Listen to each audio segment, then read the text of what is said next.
Hey Dave, welcome. Good to see you again. Hope everything's going okay.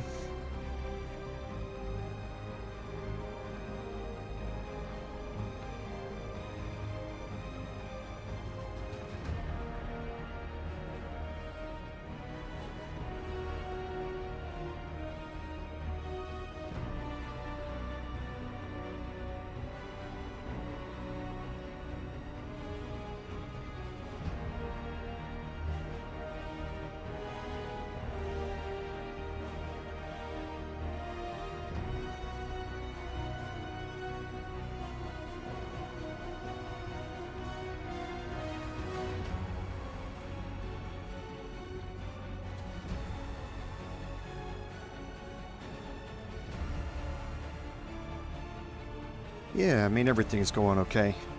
It's a bit busy for me at work, but so I don't have a lot of free time, but I still want to get a new live stream started this week, so should be good. There'll be some heavy and intense prep time going on this week, but yeah, I'm doing all right. Just busy, so is what it is, though.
Yeah, I'm anxious, I guess, to get into it. It reminds me, I mean, the gameplay reminds me a lot of the Skyrim type, the first-person RPG aspect of it. Which I always liked. I haven't played any of the other games that people are saying are similar to this, or the other games that are similar to the gameplay. But I think I'm going to like it. I guess we'll just have to wait and see. But yeah, I mean, I didn't play Pillars of Eternity, so I'm kind of starting out not having that Obsidian RPG background that they say this is really like. But the gameplay looks good. It looks like it has some interesting questing options in it. Looks like it has some very familiar kind of leveling up type of schematics that I'm familiar with or used to. So yeah, I'm hopeful for it. I mean, people have been playing it. I refuse to shell out an extra $20 to be able to play the game 5 days earlier, whatever it was. So there are a few people playing it right now, and the reviews seem like they're good. It's, you know, overwhelmingly positive so far on Steam. So, but yeah, we'll see how it goes. I have watched, I don't know, maybe 20 or 30 minutes of gameplay. I don't want to give myself too many spoilers when I go into it, just to see if I thought it was going to be suitable for a stream. And I think it is. And with Dragon Age, this live stream probably going, I had to guess, we're 4 more weeks remaining in this. And if I had to guess on the Baldur's Gate 3 live stream, I would say we're probably, again, that 4 to 6 weeks probably before they end. Probably more like 6 weeks for Baldur's Gate 3. But I'm going to be looking for something to take up that additional time, and I think this is a good one to slot in there. So, but yeah, we'll see how it goes. I know it's not an opportune time for a lot of my overseas viewers, but I can't do I can't do a third live stream over the weekend. I'm not a professional gamer by any means, and I have a life and a job and everything else that I need to do, so I can't take up an extra 3 hours on my weekend to do that, so I have to do it during the week, and Wednesday seems like a good day as any.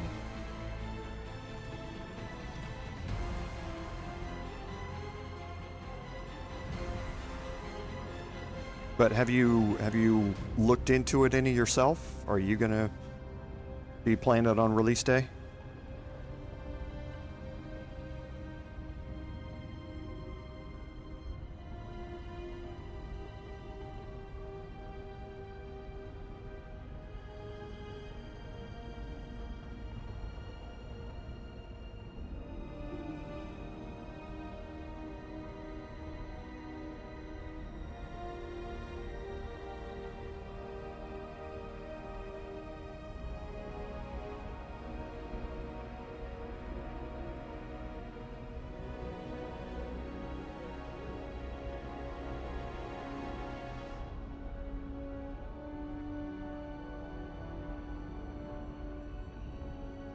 Awesome. Then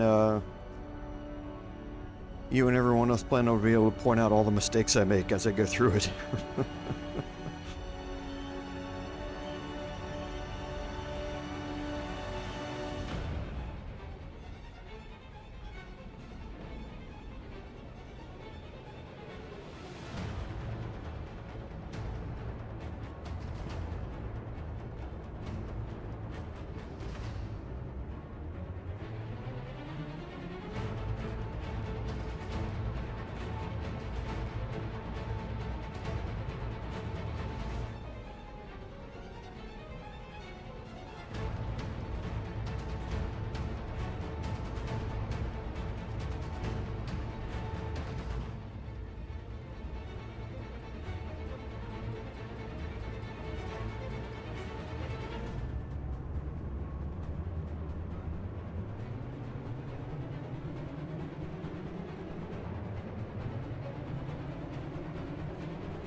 Welcome, everyone, to today's live stream, episode number 16 of our Dragon Age the Veilguard Rogue gameplay series. I'm Commander Droval, and I want to thank you for coming along on our journey today.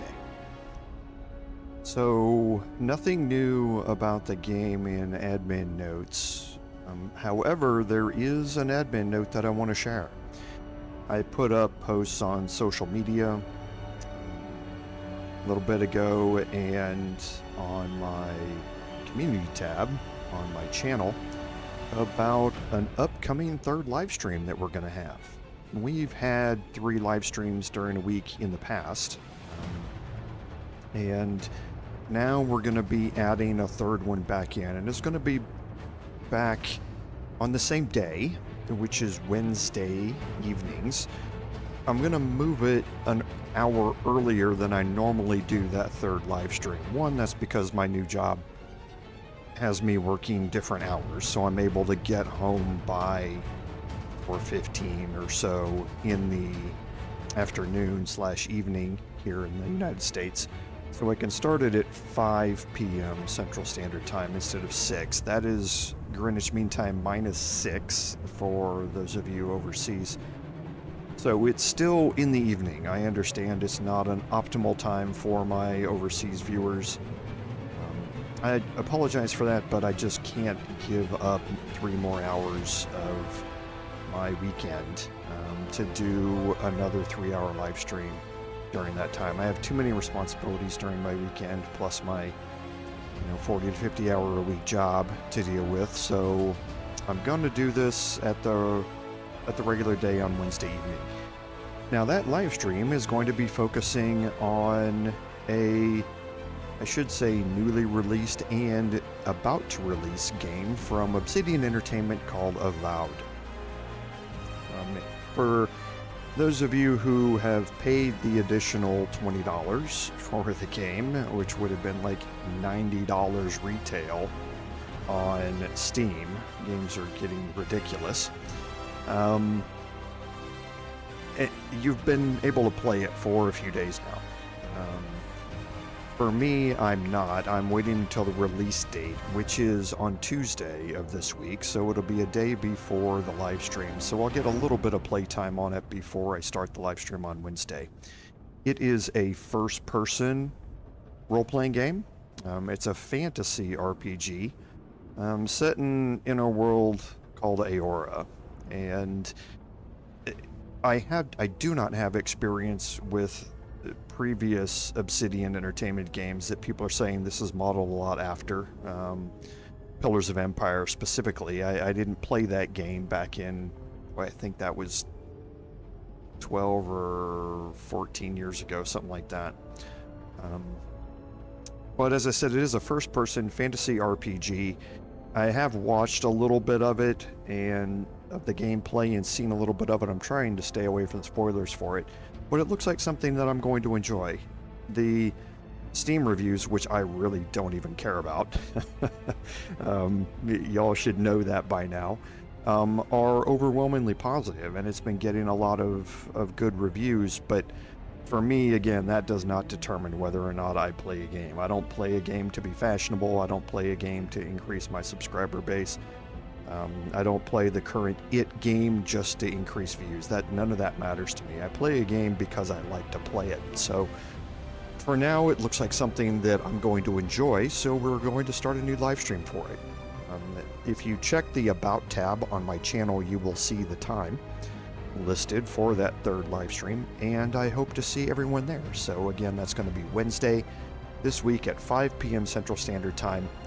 That is GMT -6 for my overseas viewers. And again, I hope to see you there. So I think that's it on admin notes. So on the recap, in last week's episode, we had fought not 1, but 2 dragons. We had gone on a couple of companion quests to start those off, and then we had gone into the main quest. And that's where we fought those dragons. And today we're going to jump back into the companion side of things, because we have some really important companion quests that we need to do, specifically for Hardin. But let's go ahead and jump back in here, and we'll kind of quickly take stock of where we are, and we'll start to move forward with these companion quests. So here we are. We're going to open up our journal, and we are here doing the Cries from the Past quest. Okay. Some of these we're going to do, they're going to be fairly straightforward with Davrin and Emmerich. Then we're going to get into these three here, which will be much more involved, and specifically the quest with Hardin. But for now, let's go and talk to Davrin here.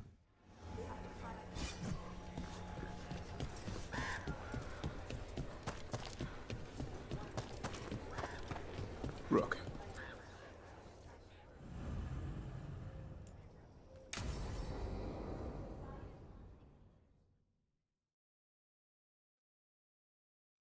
Thanks for tagging along, Rook. Those feelers I put out about the Gloomhowler turned up something. Evka, I got your message. I figured you'd want to hear this. This is Davrin and Rook. You can trust them. What's your name?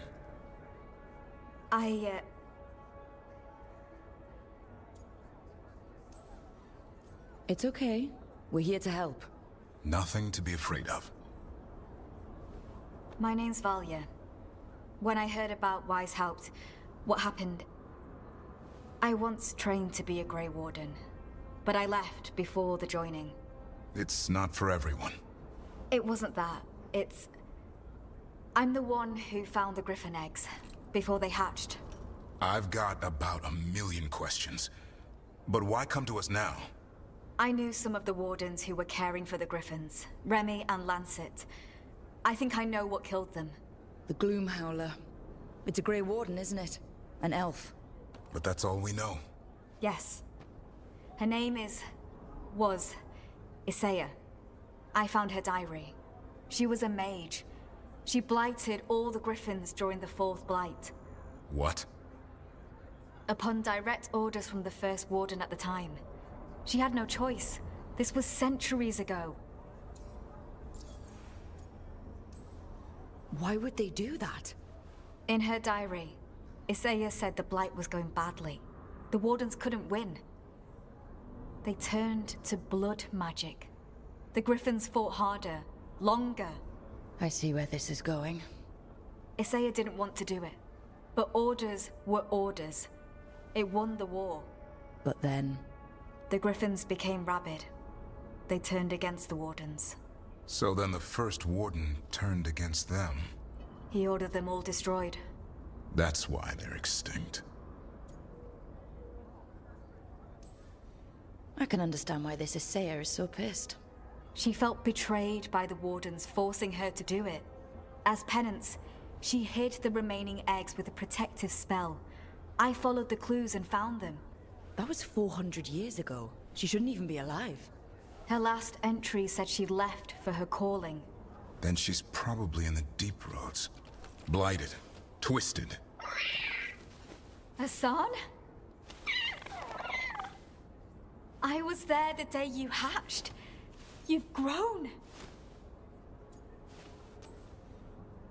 Careful. He's a shameless flirt. That's because he's such a pretty boy, isn't he? I remember feeding him gingerwort truffles as a baby. Ah, so you're the reason Davrin's been hunting mushrooms instead of monsters. Anything for the prince. I don't see a crown on your head yet, boy. There should be. Griffins give the Wardens hope. Something to rally around after Weishaupt. Please find his brothers and sisters, whatever it takes. We owe them so much. Count on it. Stay safe, Hassan.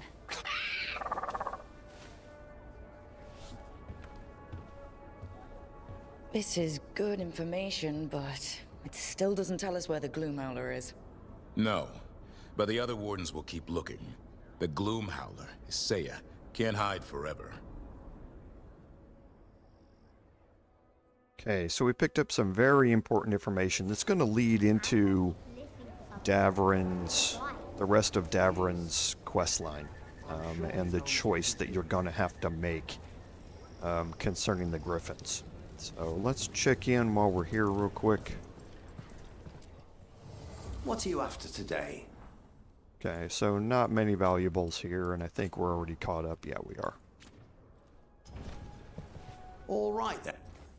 Okay, so now looking at our journal, we can do our next one here, which is Emmerich. And again, this one's fairly straightforward. Nothing really serious about it.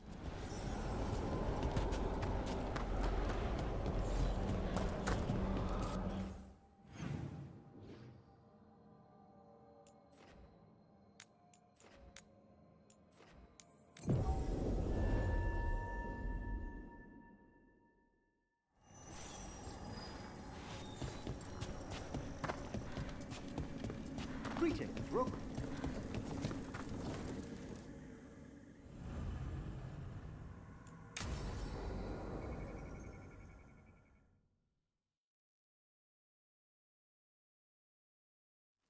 Now, what do you have to say for yourself? Did I miss something? Since we're here to gather flowers for the dead, I thought I'd teach Manfred some plant names. But I just caught him attempting to wade into a rose bush.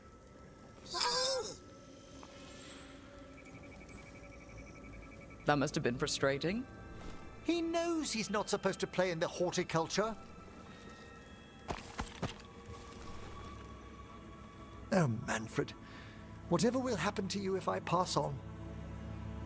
If? There's something I'd like to talk about. Do you know what a lich is, Rook? Doesn't ring a bell. A lich is a mage transformed into one of the undead while retaining their true, original consciousness. The idea fascinated me when I was younger. For years, I researched and experimented, spoke with spirits and mages. Then, eventually, I found them. Who? The Lich Lords of the Grand Necropolis. Necromancers before me who'd transformed themselves into true living dead. Well, not everyone gets to meet their idols. Oh, but I was nervous. The Liches are the great protectors of the Necropolis, bulwarks against forces that threaten creation. After years of tests and rituals, they granted me my desire, the right to attempt lichdom. Okay, so here you get to start leading yourself down the path of how you want to conclude Emmerich's companion quest line. He wants to become a lich. I'm going to encourage him to become a lich, and you'll see kind of the benefits and downsides of that when we get to the decision. Well, that's great for a necromancer, right? It is a singular opportunity. Good? Lichdom is an incredible honor. Immortality, prestige, the most hallowed ranks of the Watchers, as well as a chance to be of service past my allotted years. But there are considerations.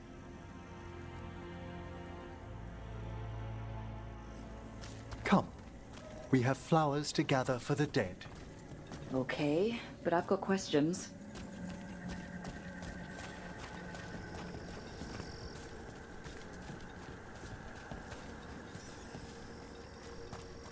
Blue creepvine. This will do nicely. Emmerich, aren't most undead just random spirits inside corpses? Liches are different. It wouldn't be a spirit acting in my name. My true consciousness would be housed in my departed flesh. How? The Order must keep some secrets. Moon blossoms. famed in verse and song. Smells like perfume. Do liches have a sense of smell? I've been told that while some of my senses will dull, others will become available. Other than that, I can't say if the flowers would still hold their bloom for me. Lichdom serves a purpose. There are dark things in creation, threats to both our world and the Fade. The liches of the necropolis have the insight and the abilities to oppose them. And you're joining them when? Certain elements have held me back. There's no ready instructions for lichdom. The steps must be discovered on one's own over years to be fully understood. Does the spell to become a lich kill you, or do you have to... No, mercifully, that falls to another watcher. After my death, my soul will be drawn back into my body instead of moving on to whatever lies beyond.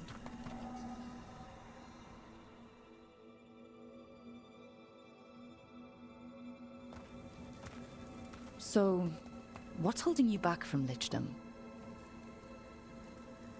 Even with all my preparations, there's a chance I could die permanently during the rites. What cowardice! A promise of immortality, an end to all my fears, and the final veil stays my hand. If you want lichdom that badly, you have to go for it. I always thought I'd find the courage when I grew older. Traditionally, candidates for lichdom face one final sifting of the soul. If they avoid it, you saw my old colleague. Hezenkos. She's a lich. A half-lich, though that hasn't diminished her powers. Until I stop her plans, I won't possess the peace of mind for lichdom. Why don't you select the next flowers, Rook? Sure. So we're learning So a what's little bit half-lich about... exactly? Johanna attempted the rites of lichdom and failed. Stuck in her in-between state, she is supremely dangerous, but can't learn any new magic. No wonder Hezenkos was shouting so much. No, she's always been that way. So we're learning a little bit What about about the what's going to sifting happen. of a soul that Hezenkos avoided? The spirits of the necropolis judge whether a candidate is worthy of the power and responsibility of lichdom. How'd she become a lich without it? I shared some knowledge when we were colleagues. She apparently put together more than I knew. It would be just like her to skip the rituals, the cleansings, the preparations of the soul. For a watcher, Hezenkos is pretty harsh on spirits. We made allowances because of her discoveries. Too many. Spirits are not things to be disposed of. You really care about them. They're so susceptible to the world's whims, Rook. Some spirits are dangerous, but how quickly most respond to a bit of kindness or care, or simple attempt to understand.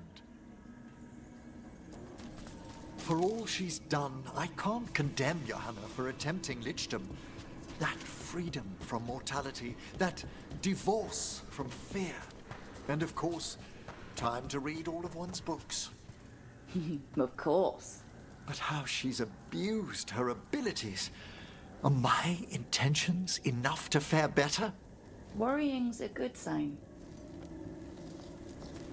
We have enough flowers. There's something I'd like to show you.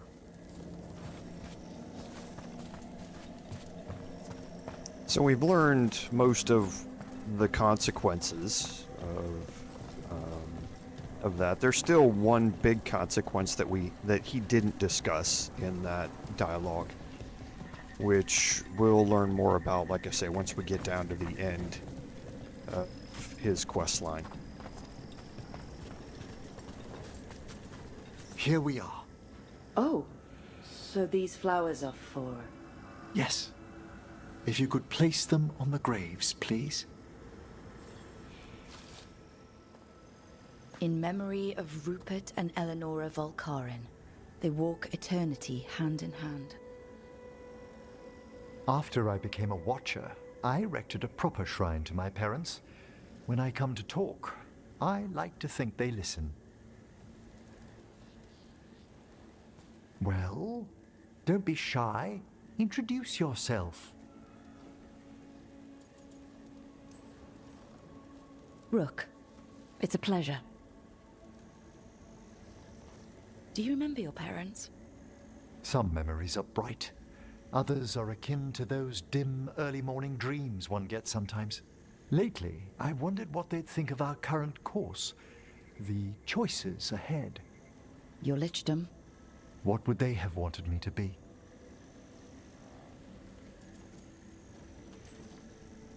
I can tell you what I think they'd want you to be. What's that? Happy. You could always speak with your folks, couldn't you? My parents last saw me as a boy. By the time I mastered my corpse whispering, I was a man. If I woke them, there might be a flash of recognition, or... Besides, if I speak to too many other spirits, Manfred might grow jealous. Can't have that. He'd be impossible, I agree.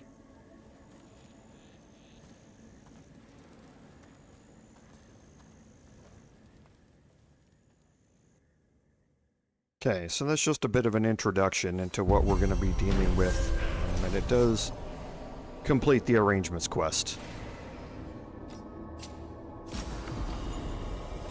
Okay, we can look at Crowned Focus. Critical ability hits apply necrosis, and apply necrosis to all nearby enemies when your critical ability hits defeat an enemy. The increased healing's nice, but it's really not something that is better than the ability cooldowns that we have right now.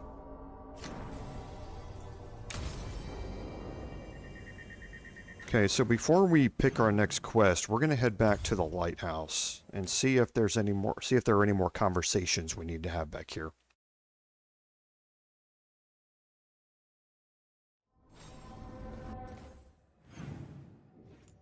Okay, so we definitely want to have these here.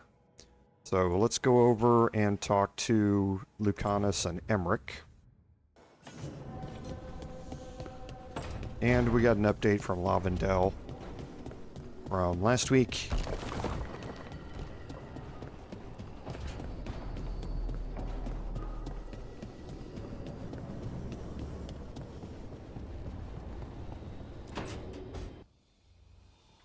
Is that Zara Renata? This place isn't big enough to keep every corpse you guys find. Zara spoke to Ilario before she died. Emmerich can talk to the dead. I have to know. I wouldn't have offered my skills if I thought it was unsafe. Let flame rekindle your sight. Let breath and light rise again. Tell us about Ilario della Morte. Martyrs. He fooled us both. Elaborate.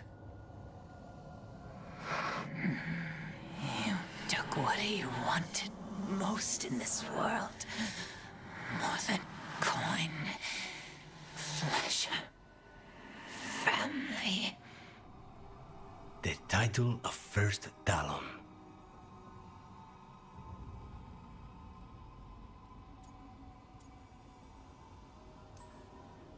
Jealousy is a powerful motivator. I thought he cared enough to grant me a quick death. Why imprison me and risk everything? An improvisation on this one's part. You had too much potential to die so young. And Katarina? Did Ilario hire you to kill her? No. Ilario used blood magic to control spite. How? He's not a mage. Our risen god gives many gifts. Elganon? Ilario's working with Elganon. Her spirit strong. Haste would be appreciated. Let her go. We've heard enough.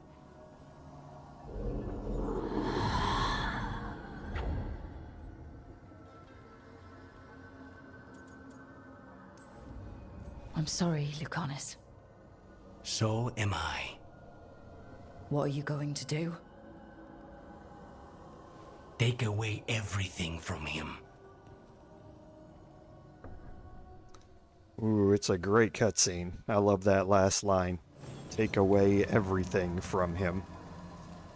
And that's going to open up a new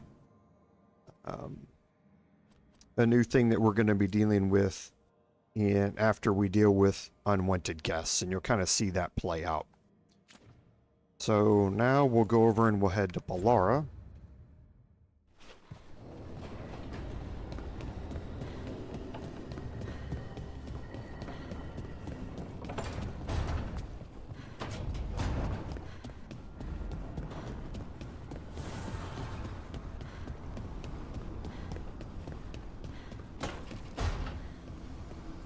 This is Neve, but I do want to get...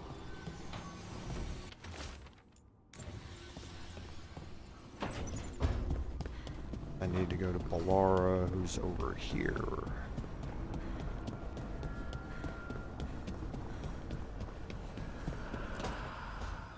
She felt it all over. Her attraction to the hero, a powerful but properly contained tingle. Nearly exquisite. Properly contained. No, sounds bad. Okay, cut the middle line. Much more natural. What are you working on? Oh! Rook! I didn't see you. What did you hear?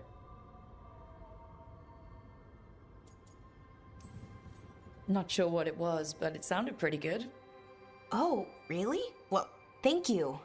Neve found me more cereals. I've read them, all of them, multiple times. And I thought maybe I could try it, writing my own, I mean. Not like Varric Tethrus, but my own sort of thing. For me, and people like me. Something to focus on, besides Syrian and all of that. And you know, you're also interesting. It helps for inspiration.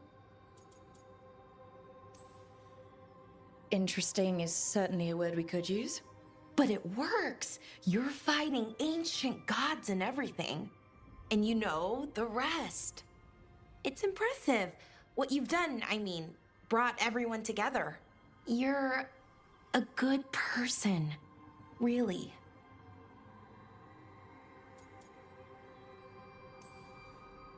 Being around good people helps. That's the thing about a team. Everyone brings everyone else up. That's what they taught me. The Veil Jumpers, I mean.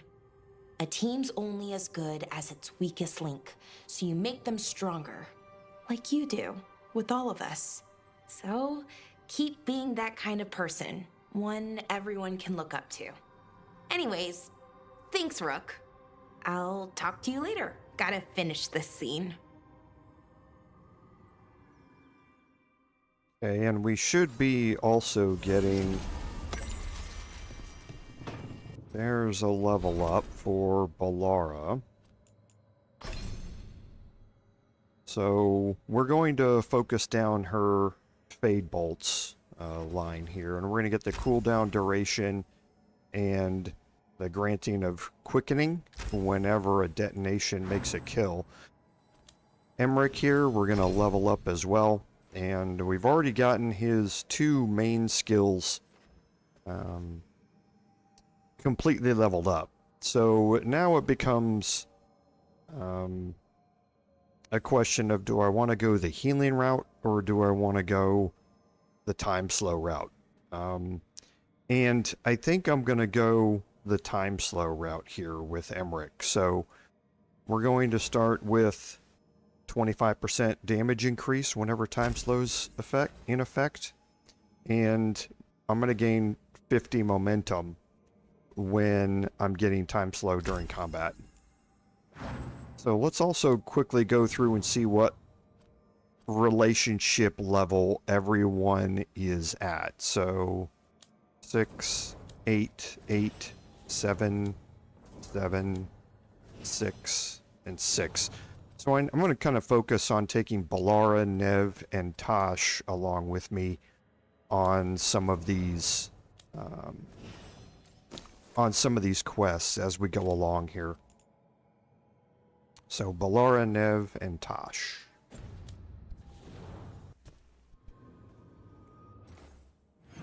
Let's also take a look. We need to go see Davrin.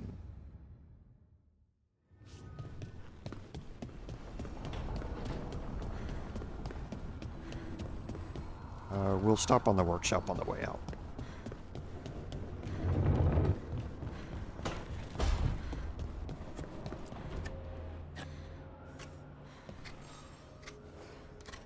Hey, Rook. I was planning to take Hassan to the woods in Arlethan soon. Want to keep us company? Sounds good to me. Hassan will be glad to hear it. Needs to stretch his wings. And that's going to open up a new quest for us, a friend in need. Now, there is another quest that we're going to open up from Lucanus, but for now, that's it. So let's head out and take care of Hardin's quest line here. Okay, this is going to be the ending of Hardin's companion quest line, and it's going to lead to a pretty important choice at the end of it. Now, this has opened up a new location here.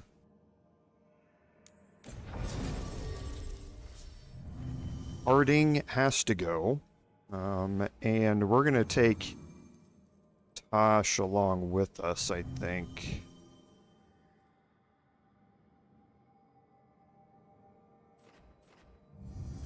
Yeah.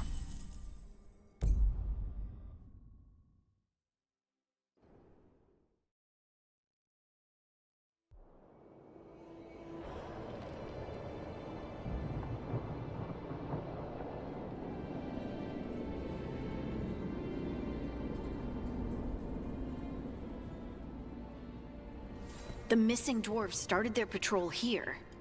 If we retrace their steps, we'll figure out what happened to them. I hope. This way, and be on your guard. I don't know what we'll find here. Got your back. Okay, we're going to do a little bit of exploring here when we start out.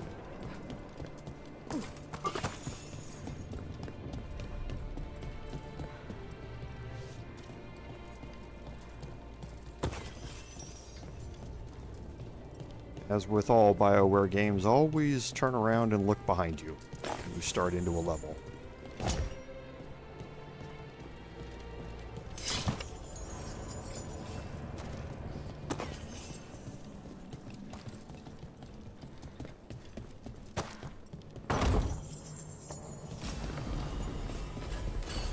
And it's going to unlock the Miner's Talisman. Again, not something that we want to change out of a Pale Reflection for. But this is your area ability damage amulet.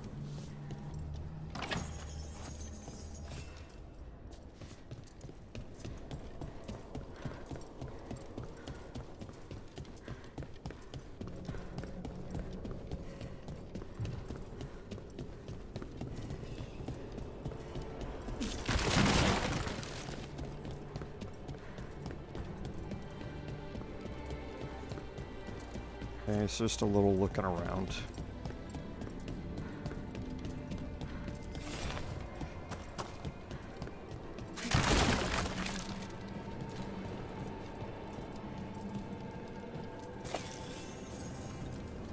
They would definitely hear. This is good. We're headed in the right direction.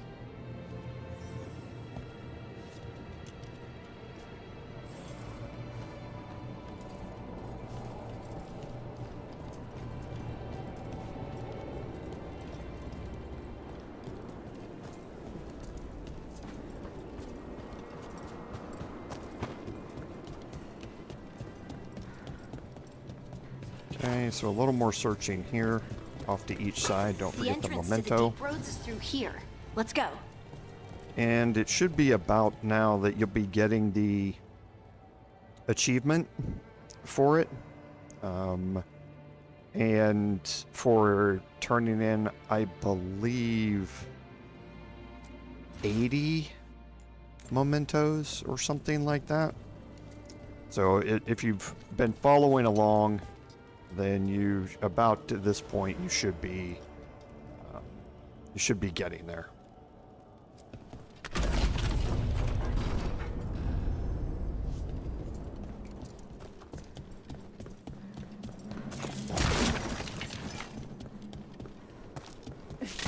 I think there's a passage back here.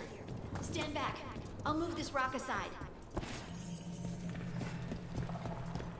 And there is, but we're going to be doing some exploring first, like we always do.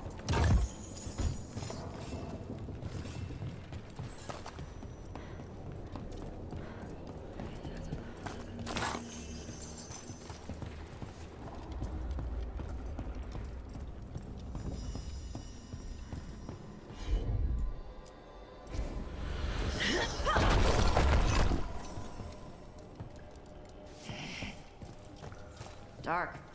And it looks like the passage leads down.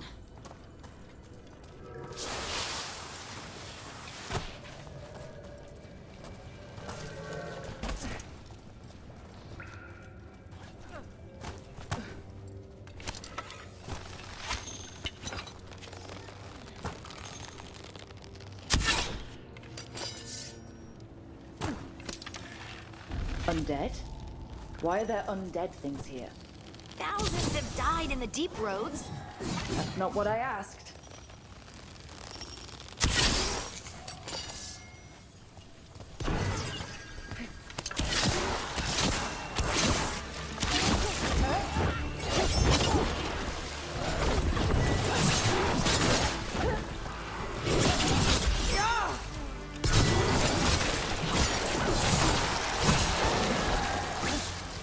You're doing a massive amount of damage with necrotic weapons, as you can see there. Dealing over Come on, over 1,000 let's try to find a way forward. per hit. Once we have all of our bonuses triggered. We should head this way. Hardin, if you please.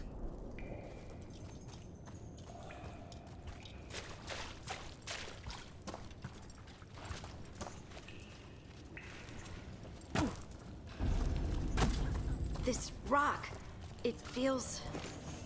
Rook, I think there's someone in there.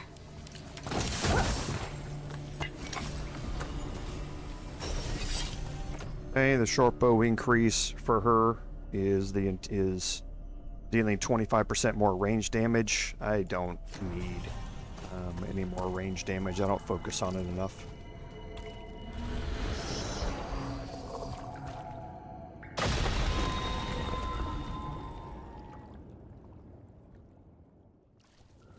We've got you.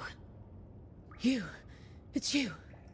Yes, it's me, Hardin. But you were... no, it couldn't have been. Oh, my head.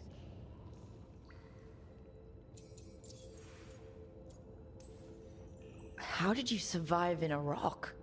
That's your question? Right now? I bet it's a dwarven thing. Children of the stone. Our philosophers may have an answer, but I do not.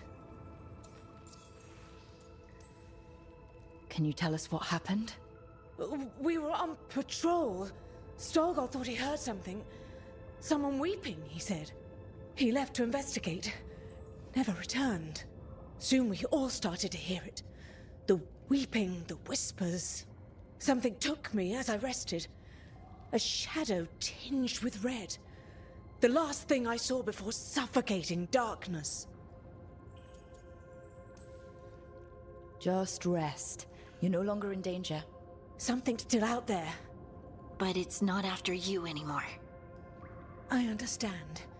May the ancestors be with you. We should keep going. I sense someone else close by. Be careful. Trust nothing you hear. Trust nothing you see. And thank you, Hardin.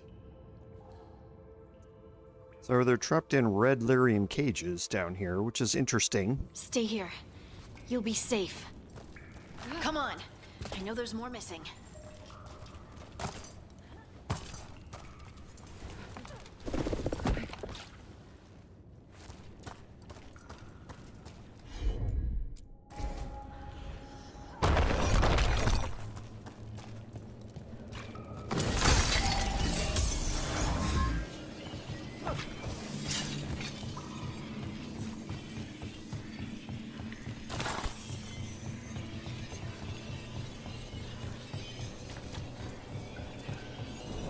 like old mining stuff. There's lyrium all through these rocks. I'm not surprised people tried to get at it. Okay, so we do have a chest over here. The zip line's not active, though. You can see the activations over there. So we'll be coming back this direction to get it. We also have a memento up there that we're going to need to circle around and get to. Those scuff marks. That looks like someone was Dragged off. We have to find them.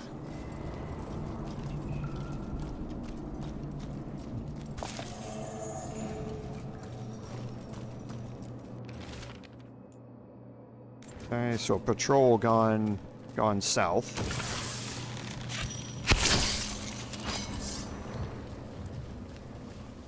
Yeah, I do want to look, just make sure. Okay, so nothing there. So we'll head up, and we should be able to backtrack from here.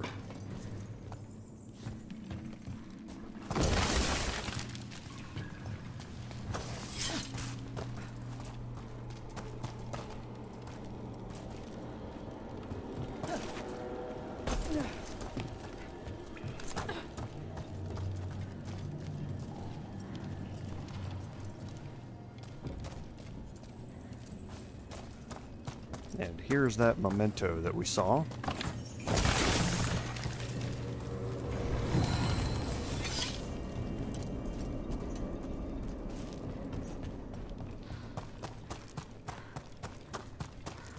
And down here is probably the easiest unique chest you're ever going to get. This is Paragon Silent Gaze. Now this is part of the Paragon armor set. Nearby enemies targeting you slowly deal less damage every second. This effect resets if they stop targeting you. Now, there's actually a specific build that goes along with this. It's fairly unique in what the effect does. I tend not to go this way. Now, there is a specific use for this in some of the boss fights, specifically, where you can keep a boss targeting you and it will just progressively deal less and less damage every time it hits you, and that can be very useful in a boss fight. It's more used also when you have the taunt ability and when you've gone the fighter route to guarantee that some enemies are going to be targeting you all of the time. I'm not doing that, so it's not something I'm going to focus on in this playthrough, but it is a fairly unique setup. And this is the other part of the Paragon armor set, and it's all about resistances, defense, and health. So this kind of plays into that. If you're going to have enemies targeting you all the time, then you want resistances, defense, and health to help offset some of that. But again, not a build that I'm going to be going after in this playthrough, but one that is interesting.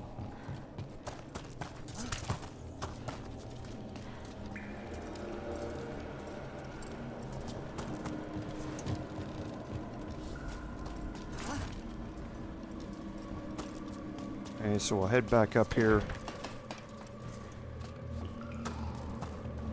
Okay, and we'll end up going that way, but let's go look over here first.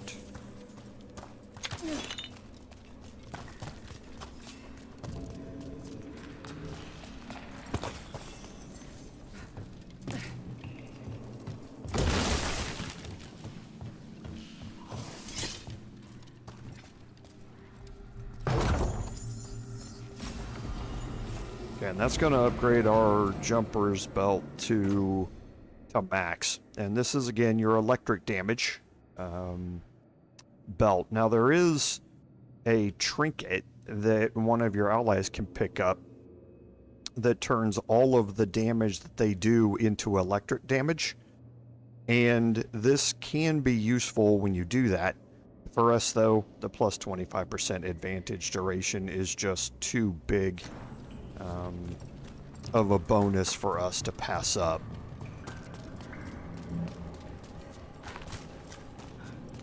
Okay, so now we're going to head over here to the right. There's someone close. I think I can feel them. Keep looking.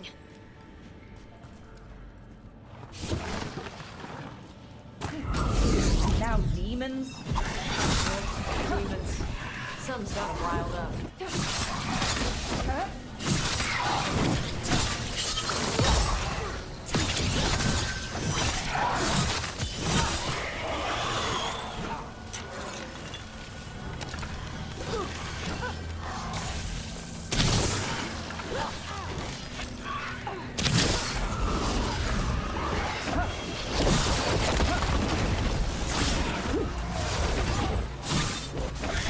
Stuck in the corner.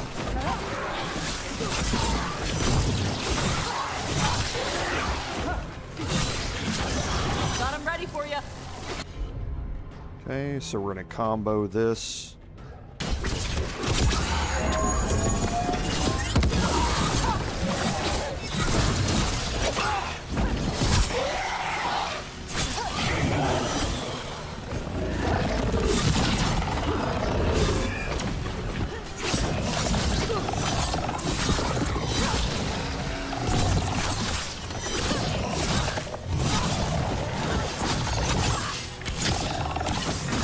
That necrotic damage.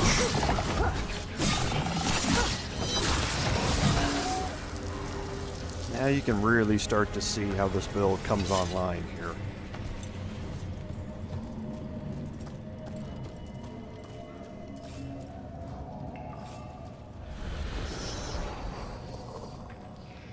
I thought I'd die in there. Thank you. You're okay. Okay, so let's do a little bit of exploring around here. See if there's anything else. Doesn't look like there is.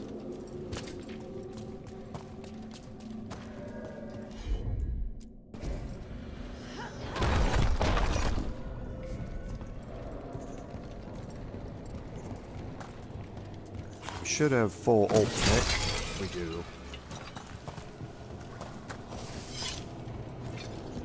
You'll see we've got a chest up there.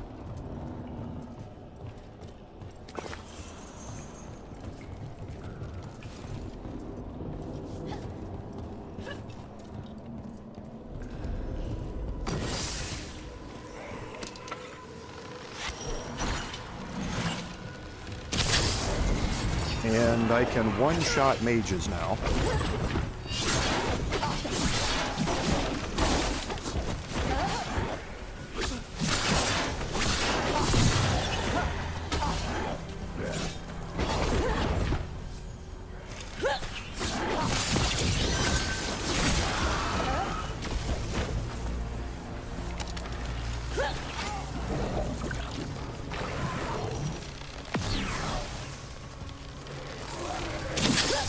Where did he go?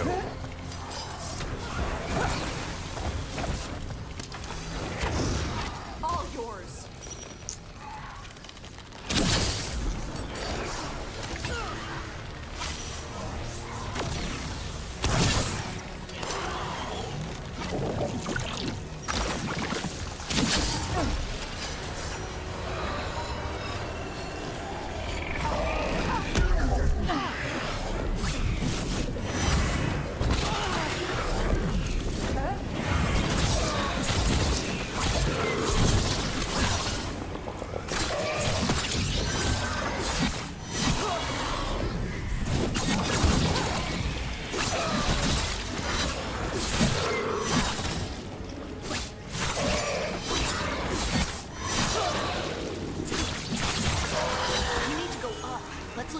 Get there.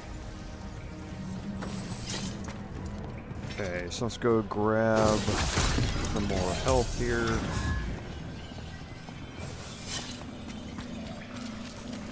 And look around a little bit before we head up, like Hardin said.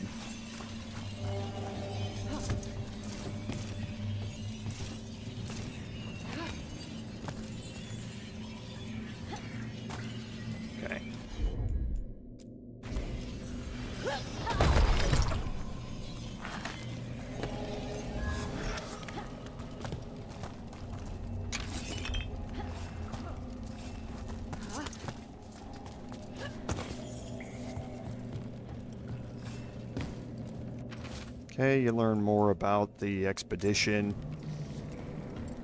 Look, there's a way through here.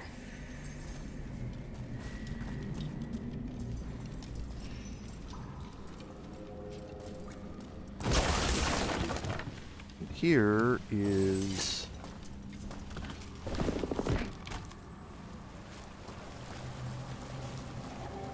the way back down to a couple of things that we saw earlier.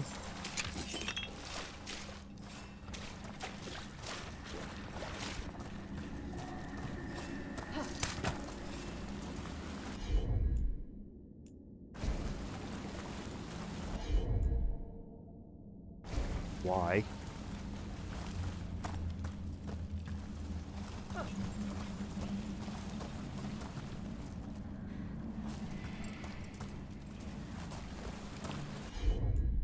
Okay, that was weird.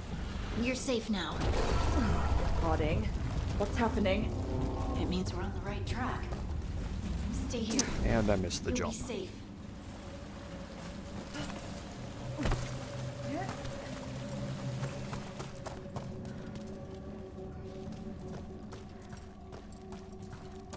And that's to this chest that we saw from the other side when we came in.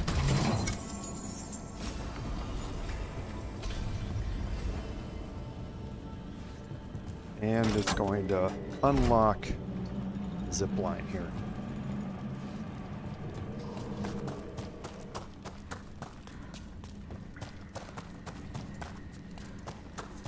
Oh, yeah, we have to take the zip line to get out. That's my fault. I forgot about that.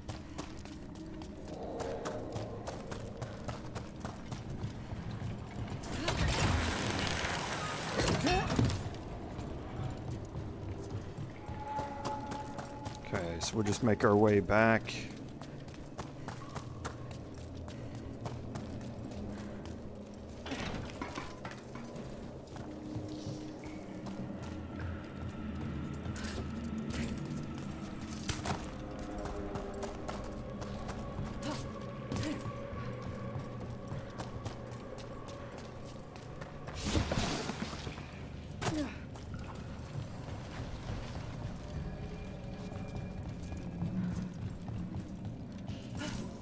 Down the passage here and across the bridge.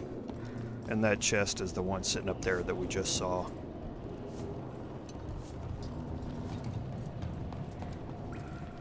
Okay, and now we're back on track.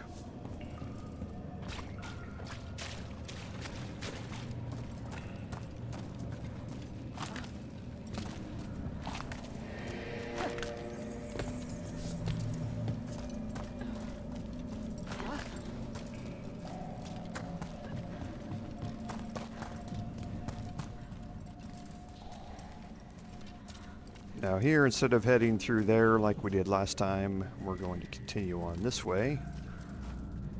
And we're going to get into the next area.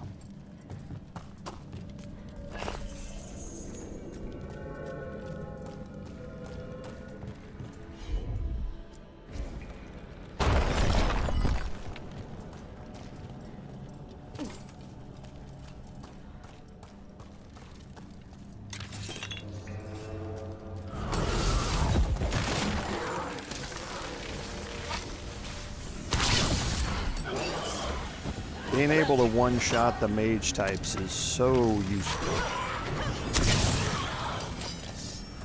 at this stage. Not only are they super annoying with their ranged attacks, just eliminating an enemy with one shot that's annoying is really good. Now, the only way that I'm able to do that is because we're able to overcharge our bow twice. So one, depending on the enemy type, after you've done the first overcharge, or I should kind of explain it. That charge up, as soon as that hits, in between the second one, or in between the first, right now, you can one-shot them. Now, in between the second and the third, is definitely going to one-shot. So a lot of the mages you can one-shot in between the first and second. the rest of them, you'll be able to one-shot between the second and third.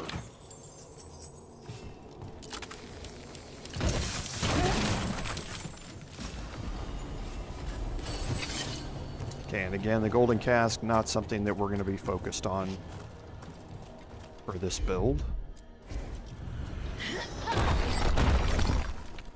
Blocked. Hardin, can you...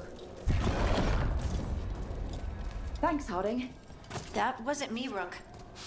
I didn't move that. What do you mean? I don't know what to tell you. Okay, so that's a little ominous.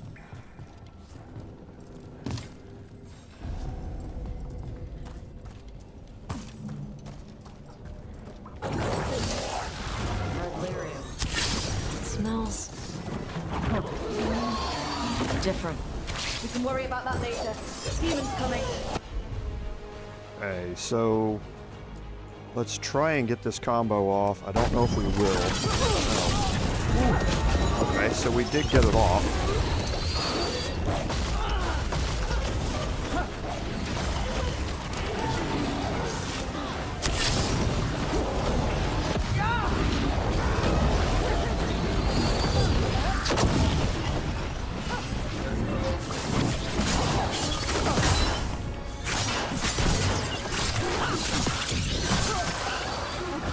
See ya.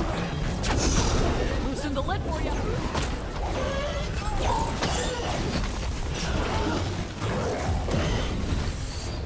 Come here.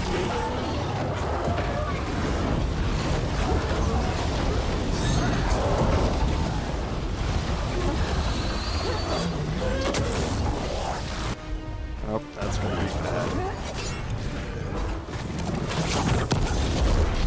Alright, here we go. He's resistant to fire, but we're still going to, actually we're not. We'll pilfer this and we'll get adrenaline rush going.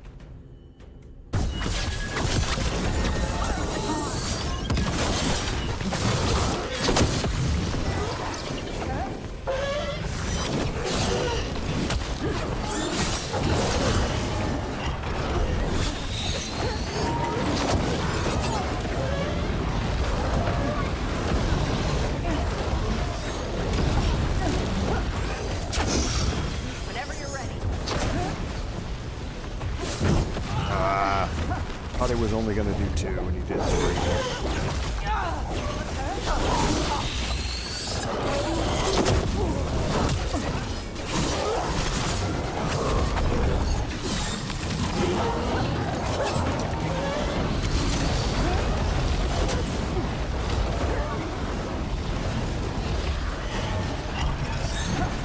He should be dying from the process here pretty quick. There he goes. I think this is the last one. I think that's Veilguard.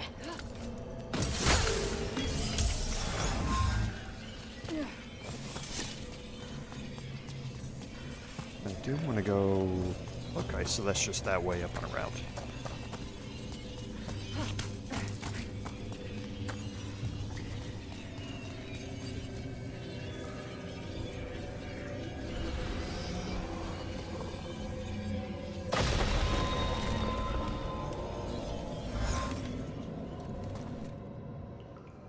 Lace Hardin, you should not have come.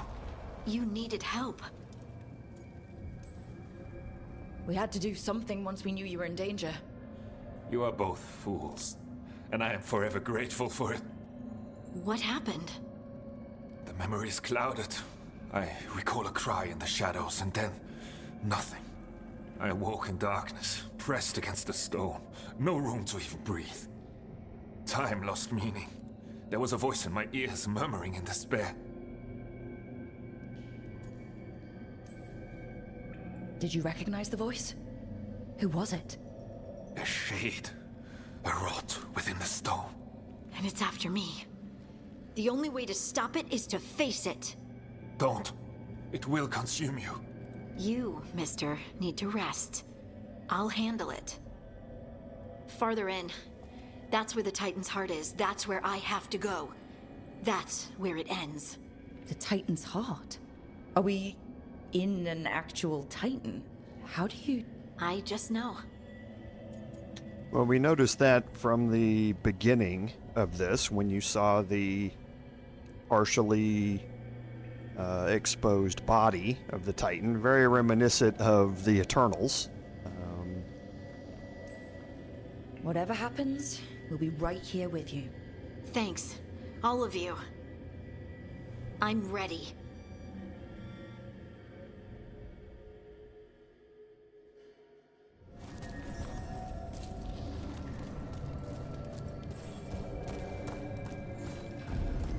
Red lyrium's usually blighted. This isn't that. It's just lyrium that's angry. Okay, so we are going to get into our final fight here. So we're definitely going to drop a save.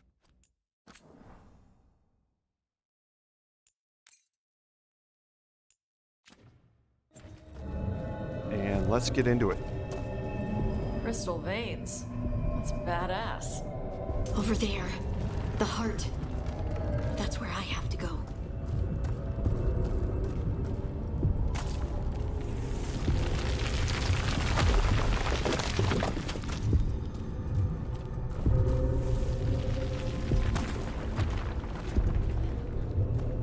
Spine, blood vessels, and the heart.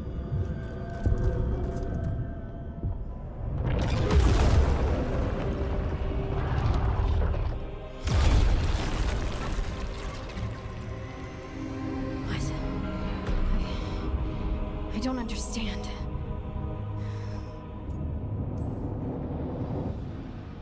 It, looks like you. All right, everyone, breathe. We can handle this. Look at me! Don't you remember? They broke us into 1,000,000 pieces, and this is all that's left!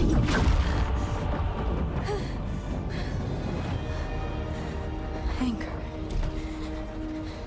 And pain.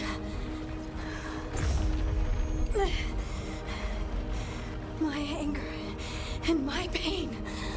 You cast me out! I couldn't bear it.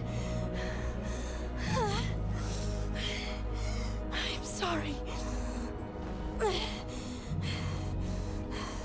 I'm so sorry.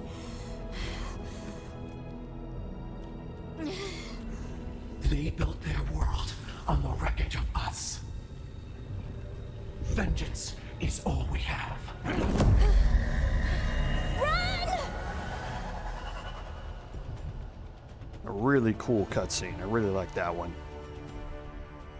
What's happening to her? She'll bring the cabin down, or worse, we have to get to her.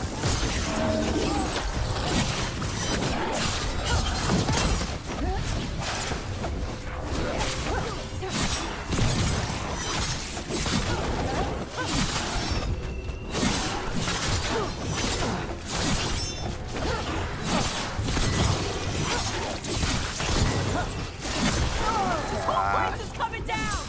We're not leaving Hardin. We can still get through to her. Hardin! This has to stop! You'll kill us all! Don't you understand what they did? The elves ripped away our dreams so the earth would be still. Why should they thrive while we lie, broken and forgotten? Okay, so let's get a weakened in here. He's vulnerable to necrotic, so as soon as this lands, I'm going to start landing some arrow shots to stack up necrosis, and then I'll immediately go in with 1,000 cuts. So there's the stacks of that. And there's 1,000 cuts. We'll use it again.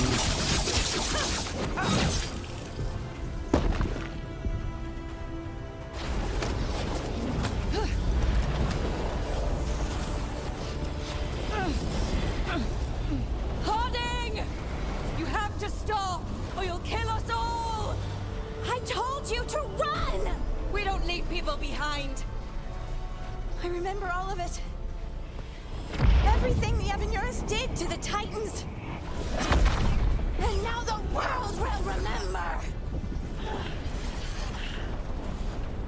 It's interesting. Her eyes were purple there, a perfect combination of red and blue. She's stuck in the middle, and now you get the final choice for how you want her hero of the Veilguard to progress. And there are two options. You're either going to honor the Titan's anger or remember who you are. Now, each hero of the Veilguard choice comes with two benefits. You get a skill and you get an armor piece. And each one of them is obviously different based upon the two sides of the coin you're dealing with.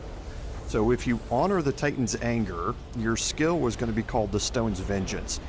And what that means is that Hardin's weapons attacks are occasionally replaced with an AoE meteor strike type thing called Titan Stones.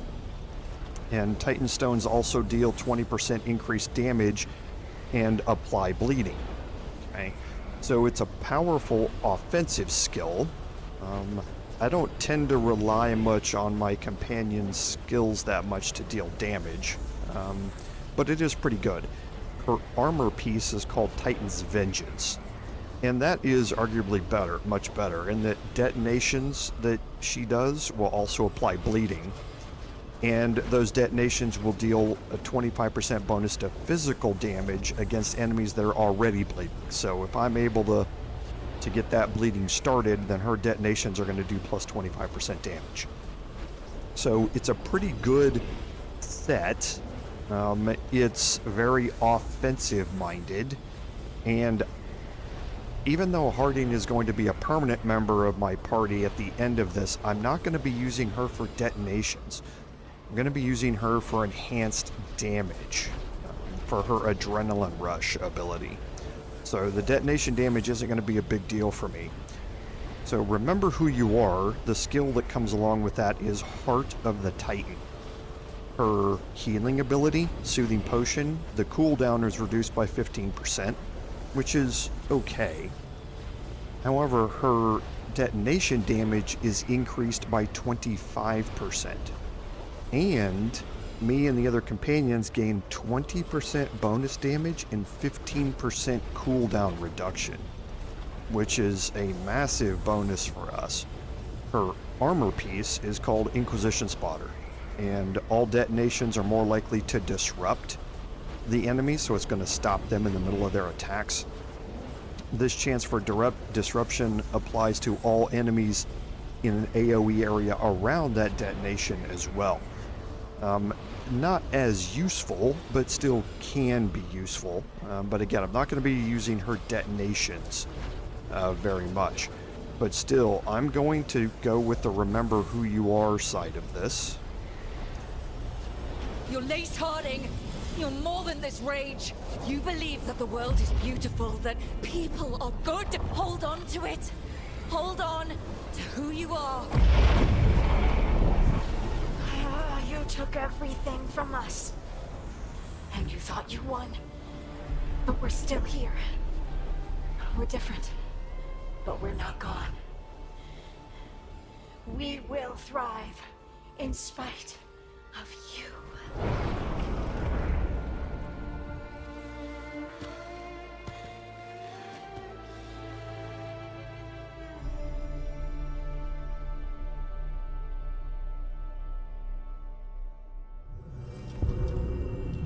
Okay, once we talk to Hardin, we're going to learn more about these, about the Heart of the Veilguard.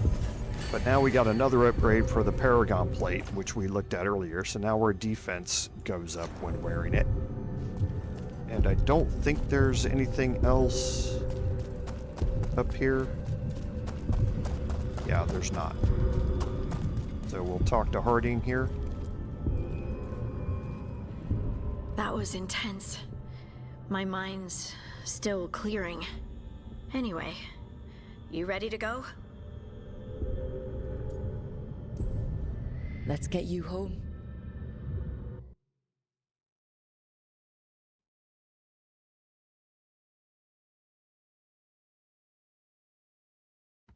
Stalgard and the others are returning to Kal Shirak to spread word of what happened. They'll need to be strong in the coming days. We all will. And I think you've proven your strength. Me? Oh, I couldn't have done it without you. You can ask me how I'm feeling, you know? How are you? I used to worry that I'd lose myself to the Titans. But I wouldn't even be here without them, would I? How could I lose myself when they were always a part of me? So, what's next for you? First, we stop the Elven Gods. And after that, well... one step at a time. See where it takes me. Trust yourself. I do. You're just a bottomless well of support, aren't ya? I try. Oh, and I don't know if I said thank you, so thank you, Rook. I wouldn't be here without you.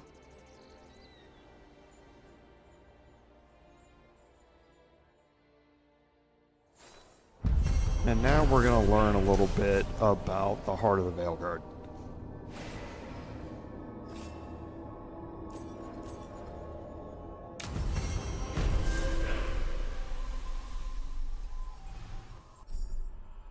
Okay, and this is kind of an introduction since it's the first one that you're going to encounter, most likely, anyway. She's found confidence in abilities, both old and new. And she's unlocked the skill Heart of the Titan. And she's unlocked the heroic armor Inquisition Spotter.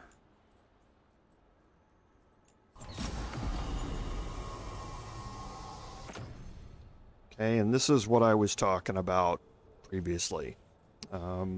All detonations are more likely to disrupt affected enemies, and this chance for disruption applies to all enemies near a detonation as well. Which is certainly nice. There's a big bonus ability damage that goes along with it. Like I say, I'm not going to be focused as much on her detonations going forward, but I think this is a decent one to have equipped on her. And if we go and look at our companions, first of all, we see she has 4 points that are available to us. And inside here, you can see Heart of the Titan. So this is the skill that goes along with it. It's a passive skill. Her soothing potions cooldown is reduced and her detonation damage is increased. And me and my companions are gaining 20% extra damage and 15% cooldown reduction, which is really, really nice. And this is going to play in later on to how often we can be resetting adrenaline rush. Right now it's 22 seconds. Every time we get a cooldown reduction for that, it's going to cut that number down, and pretty soon we're going to get, and now that we have 2 of them, one with her and one with Lucanus, we'll be able to constantly keep adrenaline rush up. Each one is going to last 10 seconds. And we're going to, and actually longer than that, because I have all the advantage duration stuff that procs it as well. So we'll be able to keep adrenaline rush up constantly and always be getting enhanced damage out of it. And that enhanced damage is going to be increasing, obviously, the base percentage damage that we're going to have. So for her 4 points, we've already really maxed out what we have here. The healing is, like I say, definitely a good thing to have, but the cooldown on it is pretty long. The enhanced damage for Adrenaline Rush is what we're looking at. So between the other 3 that we have, Heavy Draw is her detonation thing. Again, we're not going to be focused on that very much. I'd rather apply Sundered here. and kind of go down this way. What's the cooldown though? Actually, I think I'm not instead. I think I'm going to go with Seismic Shot on here. I went with Shred in my personal playthrough, but I think I'm going to go with Seismic just because of the cooldown. It may be a point where we can get the cooldowns enough where I can keep enhanced damage up with Lucanus and then get off a Seismic Shot, and then by the time that runs out, then the Adrenaline Rush is available for me to proc after that, since they're really close to each other in cooldowns. So I think I'm going to experiment a little bit and go this way. So damage versus high health doesn't matter as much. The stagger is meh. So now we get Titanstone projectiles. So this is something that we talked about earlier. This gives us the ability to have Titan Stones through her ability. And we've only got 2 points here left, so either getting Titan Stones and a cooldown duration, which is what I want, or going with extra damage versus various things. But now you can see it's a 22-second cooldown. So is Adrenaline Rush, so they should both be alternatively proccing as we go through this. Okay, so that's kind of what that does and how the hero with the Veilguard works. So now that we've done that, let's look at our map and see if we have any more conversations, and we should, and we do. And there's Lucanus. So let's go out and talk to him.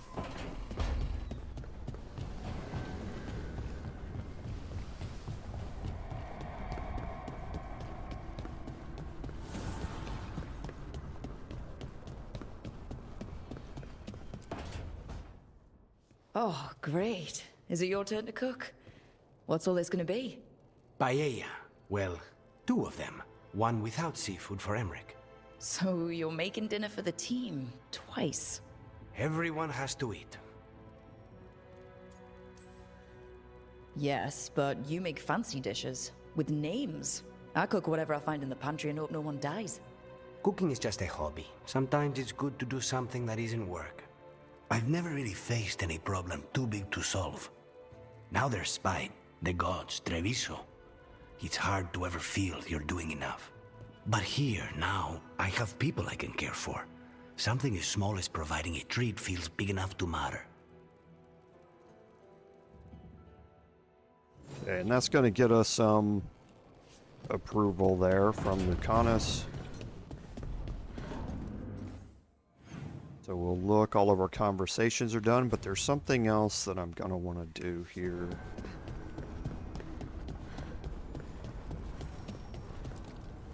Abundance. So we're getting closer to max rank. So Balara, Davrin, Hardin, and Lucanus don't have any enchants. And we'll keep that in mind as we go through these. But as far as upgrades, I'm level 9 everywhere. I think everybody else is as well, because we spent time upgrading everybody last time.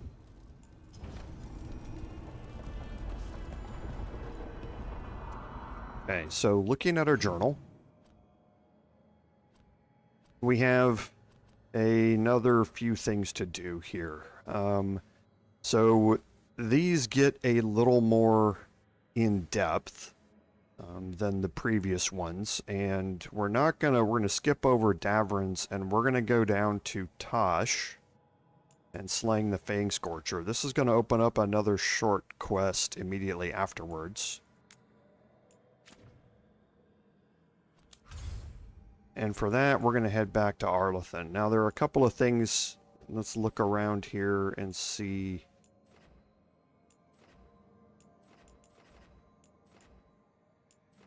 Okay, so we don't have any outstanding quests available. So we're going to take Ash and Balara.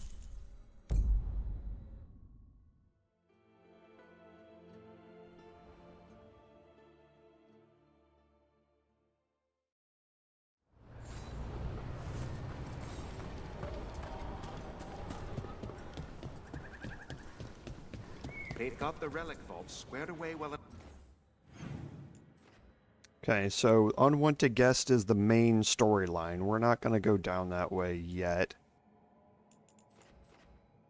We're going to fast travel up here to a spot that was previously locked off for us. And now it is going to be open.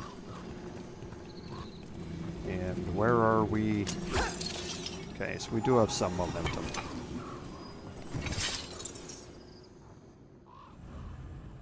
Okay, we're going to keep this quest party.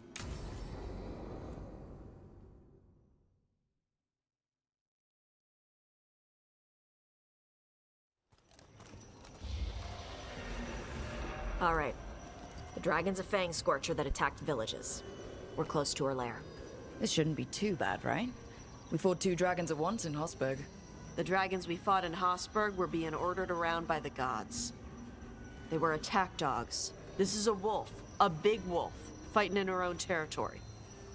Be ready. This is your first real dragon fight. You said she attacked villages. Are we dealing with another attack in a city like Treviso or Minrathous? No. Something got her to start hunting a ways off. Something like what? Dunno. Hoping we find out while we're here. But right now, focus on taking her down before she kills anyone else. Including us. You said the dragon's a Fangscorcher? What are they like? Fire breather, related to the Ferelden Frostback. Think of her like the dragon version of a bobcat or a fox. It's a little larger than a bobcat. I mean, she's small and sneaky for a dragon. Attacks with fire from a distance to soften up her targets. And she's mean. Scorchers hold a grudge longer than my mother. This is your dance. Show us the steps. Stay in the trees as long as you can. It's gonna get hot when she sees us.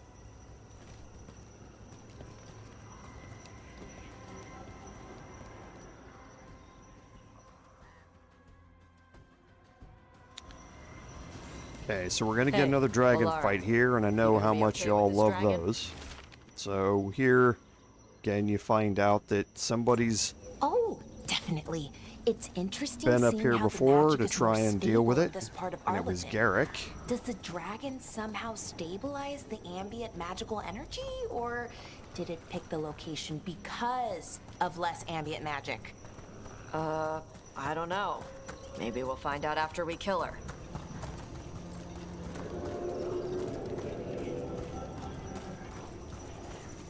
Hang on. Something's off with that crap up ahead. Let's go up through there on the left instead. What's wrong? I don't know.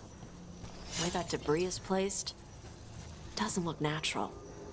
Or like something a dragon would do. If you say so, you're the dragon expert.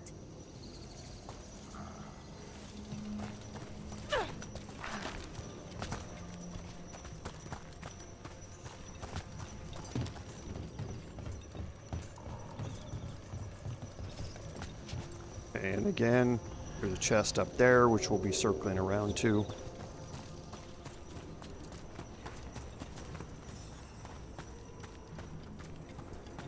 Careful. She can hear metal clanking from a half-mile away. You heard Tosh. Light steps. You know how to take orders. We're here to kill a dragon. I'm inclined to listen to the expert.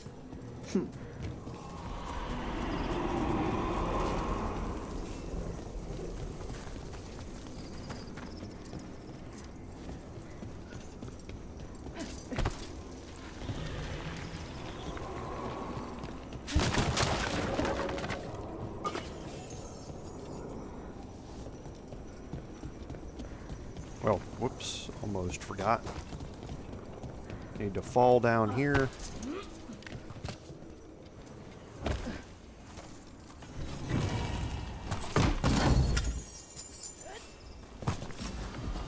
Okay, and that's going to upgrade the def leathers. So now we're getting weak point damage on our charged bow shots.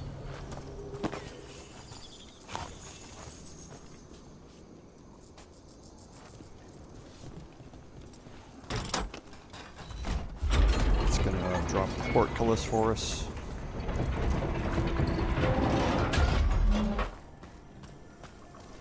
And now we're back out here in the main room.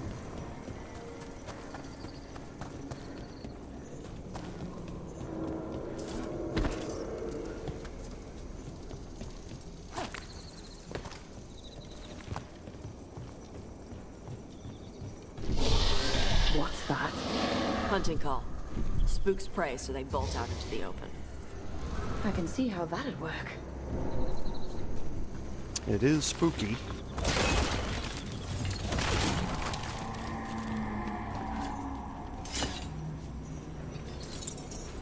And we can drop the ladder here.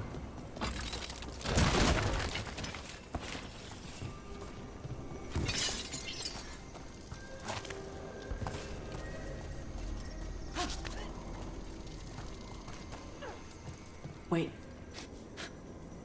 Antom. Haven't seen many Antom in Arlethan before. Wonder what they're doing here. No idea. But they were setting an ambush. Guess they didn't know about your keen sense of smell. Come on. We can circle around. Hit them where they're not expecting us. Okay, we'll grab the chest here. And that's going to upgrade Cold Steel. Now, Cold Steel starts getting really good at this point with Chilled. So what this does is combines cold and necrotic damage. So your bonus necrotic damage is added to this weapon. Charged attacks apply Chilled, and then once you've leveled it up again, Necrosis also applies Frozen to Chilled enemies. So now you can use Cold Steel to do a charged attack and apply Chilled. Then you can shoot them with your bow, which is going all hits apply Necrosis, and that will immediately freeze that enemy. And that can be a very powerful combination. We know how good Frozen is when Neve does her detonations. So being able to apply it ourselves all of the time can be really, really powerful.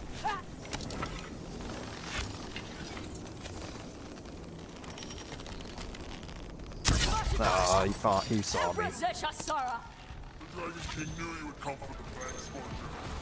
Watch your return! No.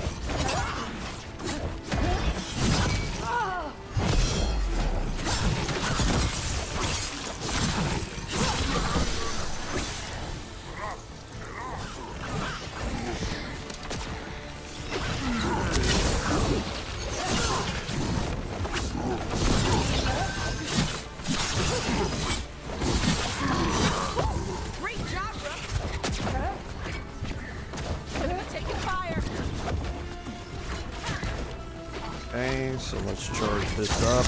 Loosen the lid for you. Get Necrosis proc. Ranged incoming.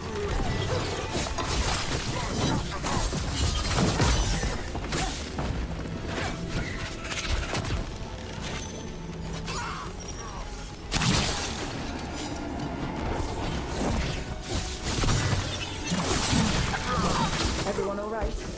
What did the Antom mean? They knew I'd come for the Fangscorcher? I only came because she attacked villages. Maybe they baited it into attacking the villagers somehow, to lure you out here. For the Dragon King, whoever that is. Stupid name. Let's look around. I need to know what's going on. Okay, so you can see that they're trying to blight Bastards. the dragon. They're the ones who've been capturing dragons and blighting them. Turning them over to Gillinane in exchange for power. Hisra Marluk Vashvatari Brock! We knew the Antom were involved. Now we know it's the Dragon King. That's who we find and kill. And that's going to be the get to the conclusion Fangscorcher's of lair her out through there. quest Whenever line, you're but that's a ready. bit of ways. a bit further along than where we are right now. And don't forget the memento that's kind of hidden there. I think that's it down here.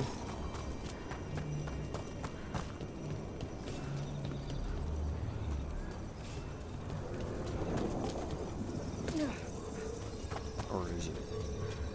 Yes, it is.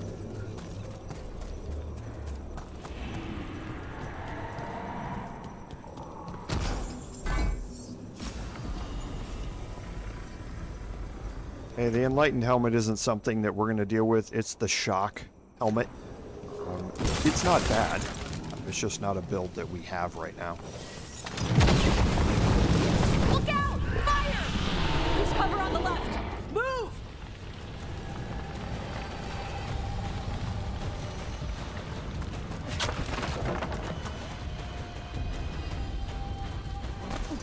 All right, she knows we're here. That means quick beats quiet. Stay clear of the fire. It's like oil. Gets on you and keeps burning.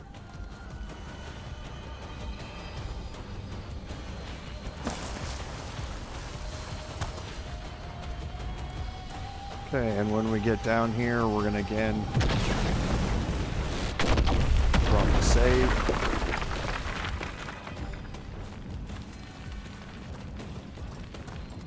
And we'll have a dragon fight on our hands.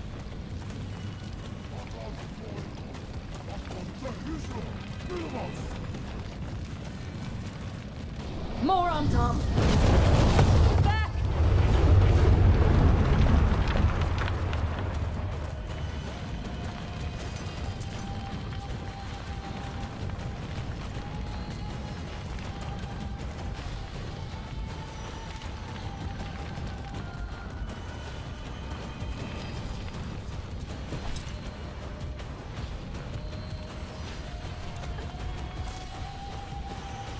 Okay, and here we go.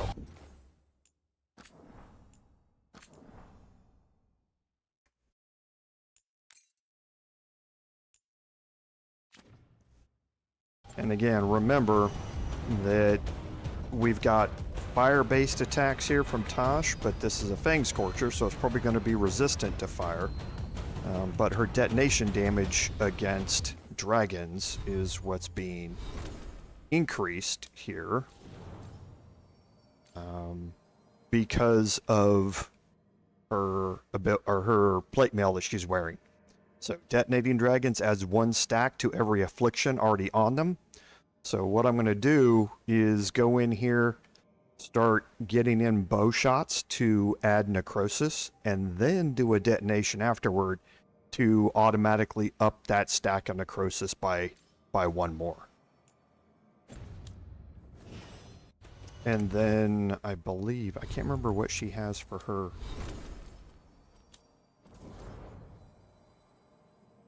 Okay, yeah. Burning isn't going to matter all that much here because I'm pretty sure the Fangscorcher is going to be resistant.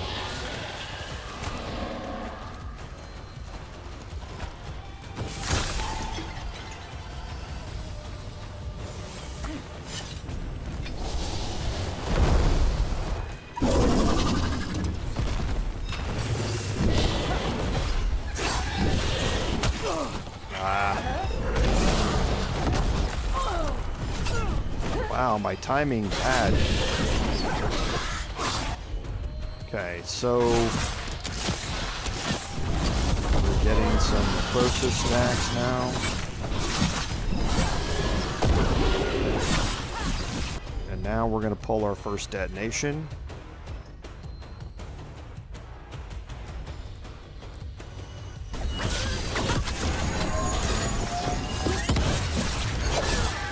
Now you can see all the stacks that are adding up on her.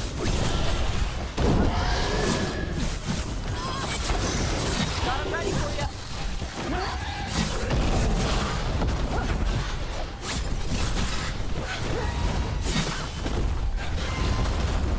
You know, she's going to take off and head up, and you need to watch for her ranged attacks here during this. She's going to gain a barrier.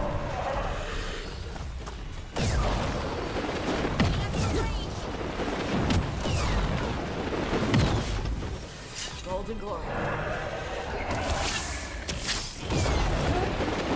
That's bad.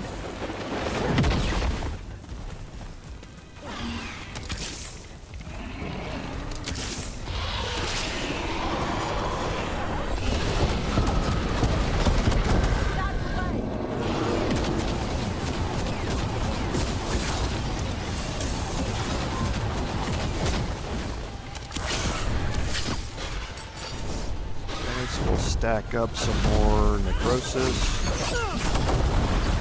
And there we go.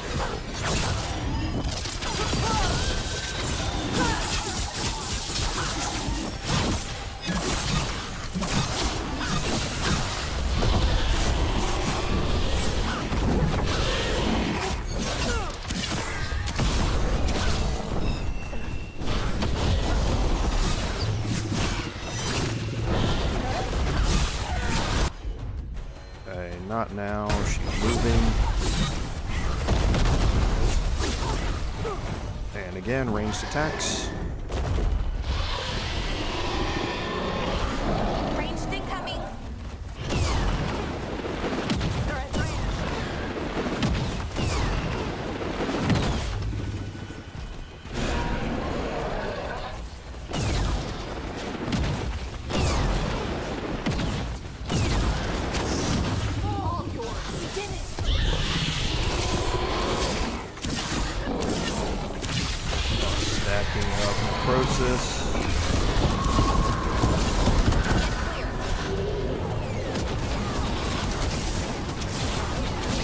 Stacks.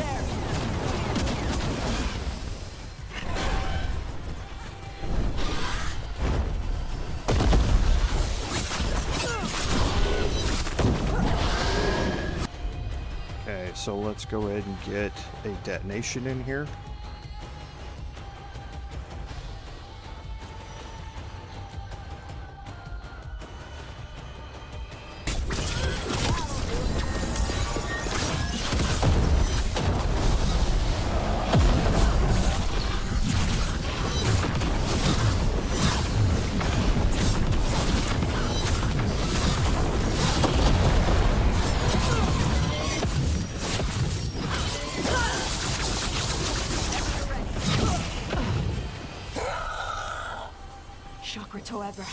Shokratoebra.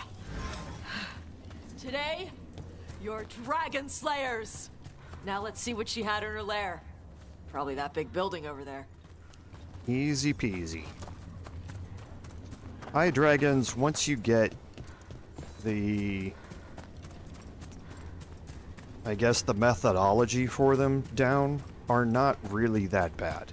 Now, when high dragons combine themselves with other things, like other enemies spawning, or multiple high dragons at the same time, yeah, then things can get a little sketchy. But for the most part, if you are aware of how their attacks work, then you could avoid them, go after the legs. You don't even have to really go after the legs that are glowing purple, the ones that give you extra damage and extra stagger. But if you do, it just makes it that much easier. Okay, so now let's go over here and check out her lair.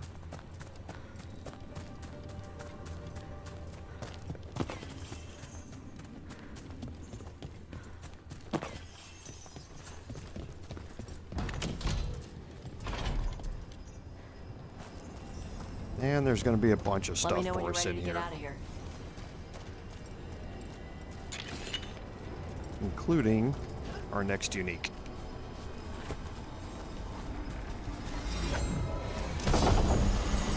And that's Grip and Rip. Now, Grip and Rip is actually pretty cool. It does a smaller amount of physical damage than others, but the reason for that is because it fires 3 arrows at the same time. Okay? And as such, that's why the ranged attack damage is lower, is because you're firing more arrows with the same pull of the trigger. Now, what this also does is give you +7 maximum arrows. And that is a big deal. Remember, we have the perk in our skill tree that gives us 4% additional damage for every max arrow, or for every arrow that we have in our arrow stack. And this would be +7. So that would be giving us another +28 overall damage just by having this. Now, what it would also do is lower our max necrosis stacks, and the fact that we can't just apply necrosis whenever we want using our bow. So it's an interesting trade-off here, and I'm going to be experimenting with it a little bit as we go, but for now I'm going to keep the, actually now that we're here, how about I change over to it and I'll just experiment with it kind of on stream here as we go and see how well it works out. Because I've been experimenting with it on my personal playthrough and I like it. And we'll look at the herbs. This is going to get us the revival charges, which is nice to have whenever she's in our party.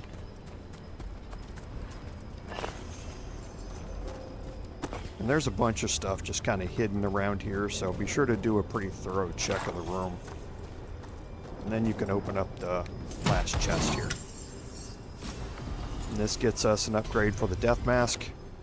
And this is our overall affliction damage increase help. And this isn't going to outweigh our necrotic weapon damage buff that we're getting from the Antivan Parade Helm. The Antivan Parade Helm is our final helm that we're going to be using. However, what makes the Death Mask really good is once you unlock the next level of it. Applying 3 unique afflictions triggers an explosion that deals damage relative to the total stacks consumed. With the Reptile Recurve, we can stack up to 10 necrosis stacks just by shooting the arrows at it, at a target. We can do a final attack that and that's going to apply necrosis, 1 unique affliction. Our charged attacks are afflicting bleeding. And then if we have somebody else use attack my target, we can apply a 3rd affliction. And when that 3rd affliction gets happened, it triggers, and because we've got 10 stacks of necrosis going, it does a massive amount of damage. So it is very similar to a detonation that you would get from a combo of abilities.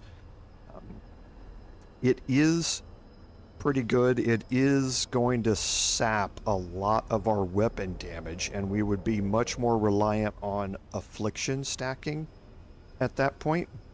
And there's a build that goes along with it. I'm modifying that build a little bit to go the necrotic weapons route that you've seen me playing. So I'm not going to use it, but it is a very viable build to have.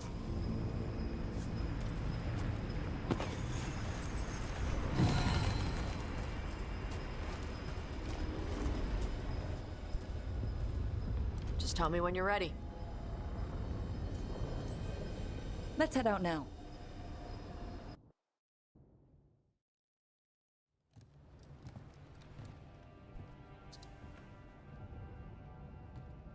Trophy from the Fangscorcher. She was a good fight.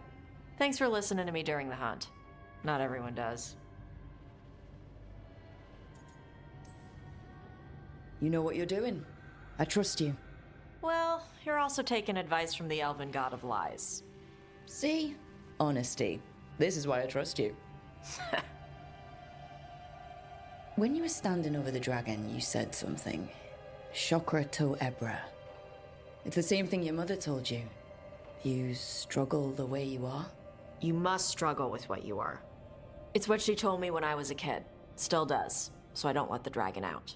Meaning your fire breath? It's not just about the fire. It's about how stuff makes me feel. What I do when I'm angry.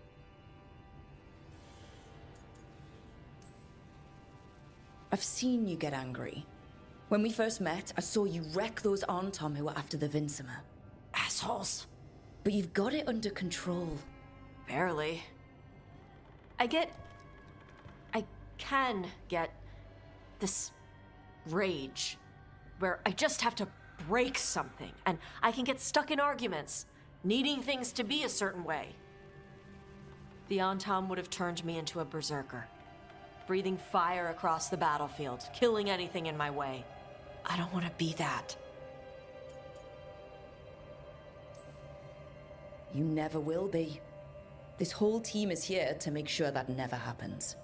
Yeah?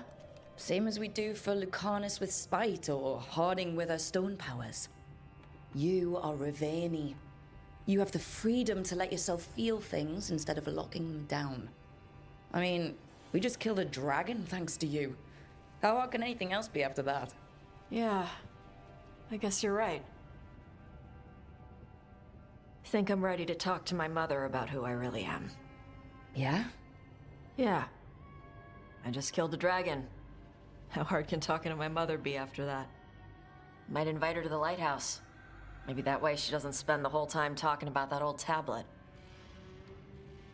I'm still a little concerned about whoever sent the Arntom. They mentioned the Dragon King.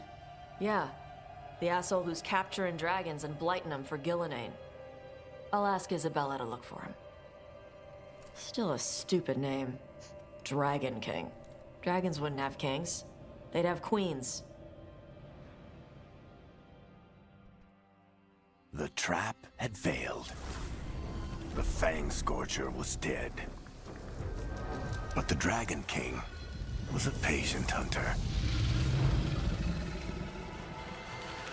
All he needed was a little help from a trader in the Lords of Fortune to set a new trap.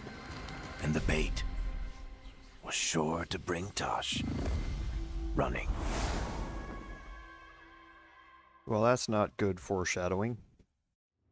But that is going to complete slaying the Fangscorcher.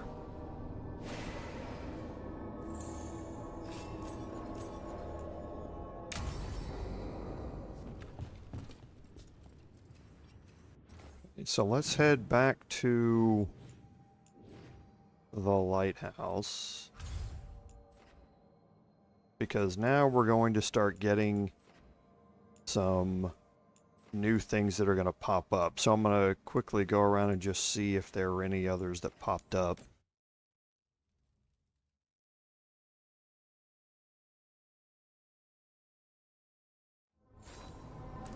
And we'll look at our map and see who needs to talk to us. And that's what's here. Tosh wants to talk to us out here. So let's go head out and talk to Tosh first.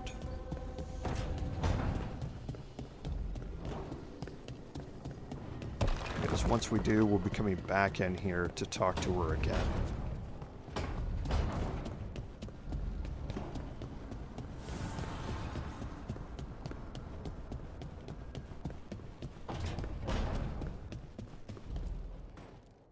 This is where we eat. I see. Shathan, it's good to see you again. My child wished to show me where she now lived. I made food.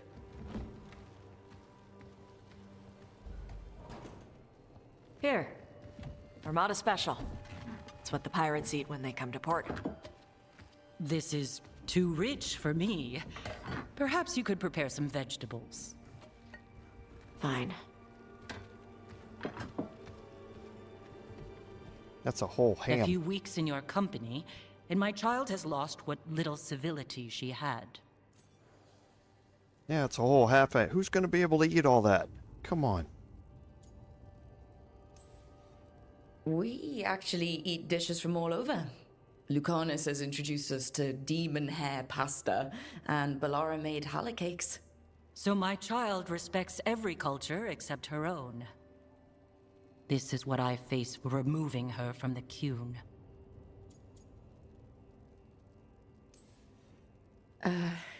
Tosh is making a life here with us and wanted to share that with you. So I can see how happy my child is to have abandoned the ways of our people?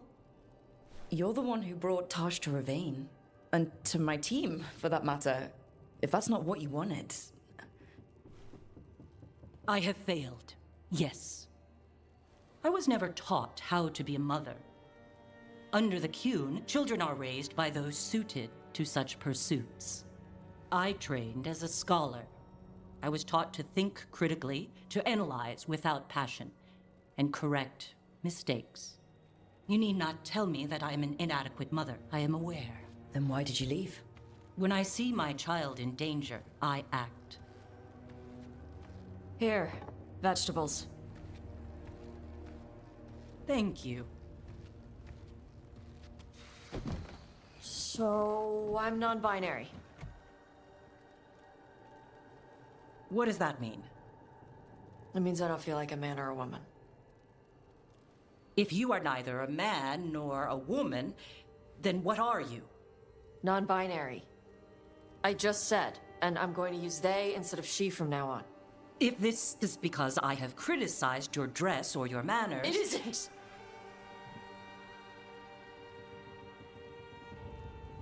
Under the Qun, the term for one whose gender does not match the one given to them at birth was a Qunathlok.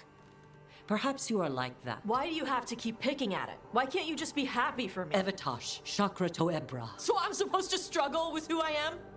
Even if I don't feel like I fit, even if I feel wrong? No, you misunderstood. Then say it better! Why am I never enough for you? I will go. Thank you for inviting me to your home. Panahedan.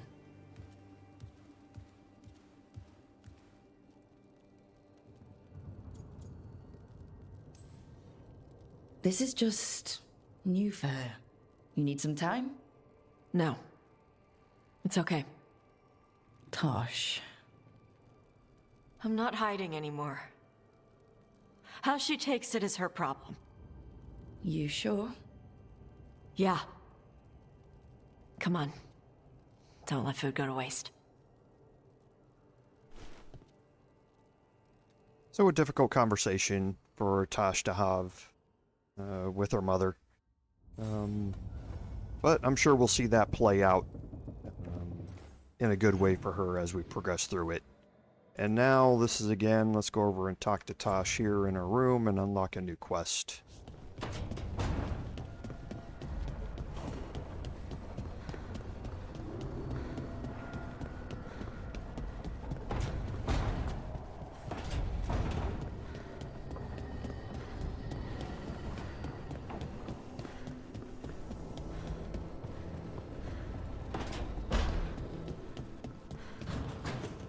Thanks again for talking with me. Okay, so this is going to open up a new one, Kataranda the Stormrider, and we're going to immediately track this one. Feels good to just own it. Okay, because y'all are going to get to see not one, but two dragon fights today.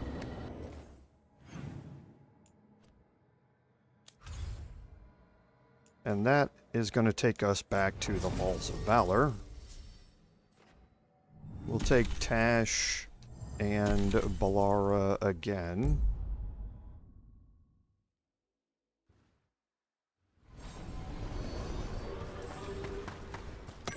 Don't forget the Codex.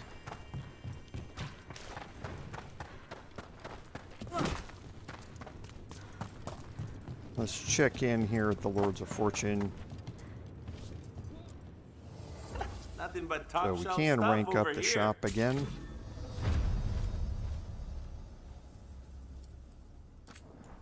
Where are we? 416. Let's save that.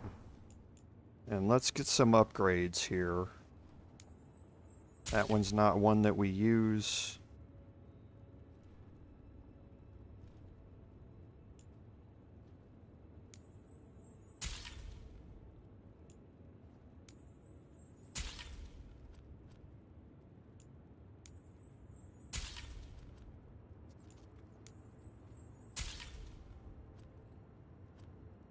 Okay, definitely the memento. Okay. Hey, punch it on, Tom, for me.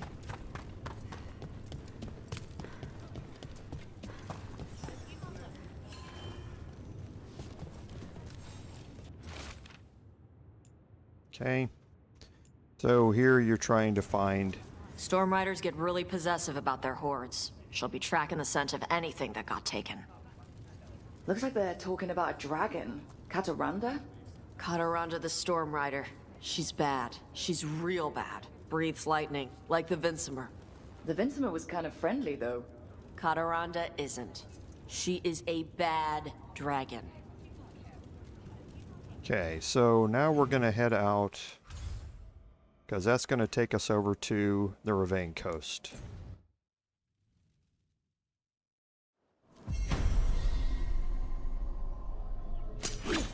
And good, we are completely filled up on momentum and everything, so we're going to be heading right out here. You can see the recommended level, we're well above that. So we should be okay. But we're going to get into a couple of fights on the way there.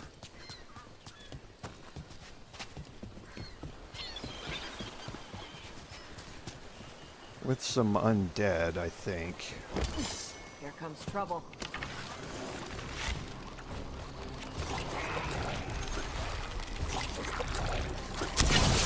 Hot dead, boss!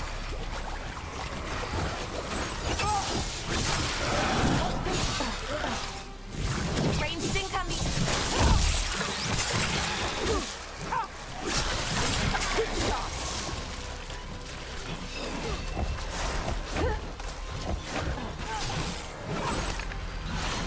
They're hitting us with arrows!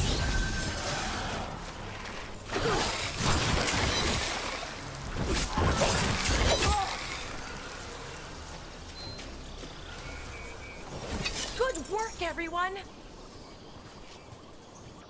Okay, so we did start to see the extra damage there that we're getting from this. You saw I don't have to charge up my bow as much either, because I'm firing 3 arrows at once, so I'm getting 2 or 3 hits all at the same time, which is nice. You don't seem happy about your brother. Well, sort of, but also not. It's complicated. You thought he was dead. Now he's alive. Which is good. No treasure here. Maybe in the wreckage over there? Hey, we had a thing. You thought he was dead. Now he's alive. Nope, nothing.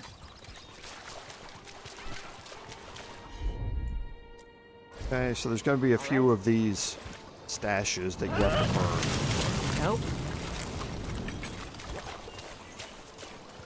And I always hate trying to find them. Gotcha.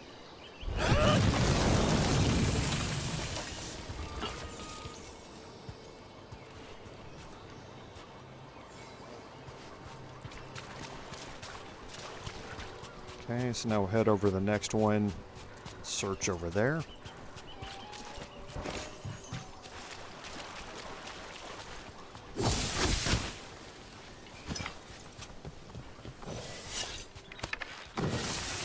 And now we got some on Tom, and I'm gonna try and focus the ranged on Tom here first.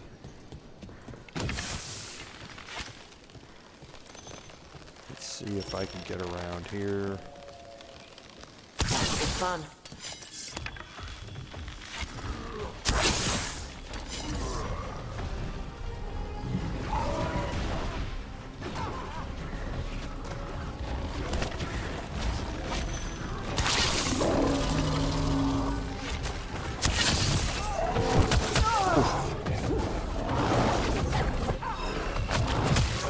Oh boy.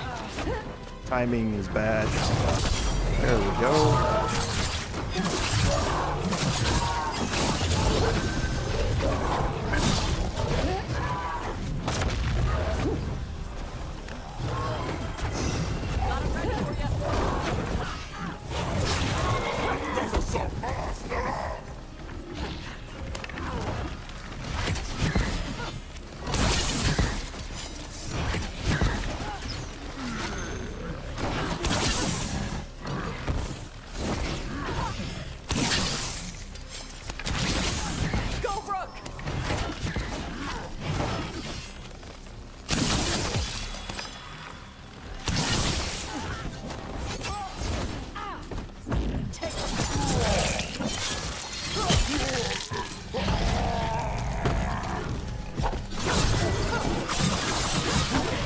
Oh boy, that hurt.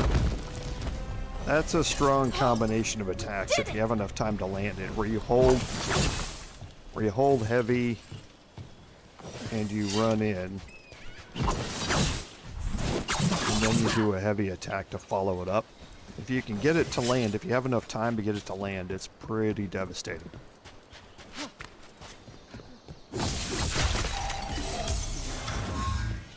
But it's also easy, very easy to get interrupted.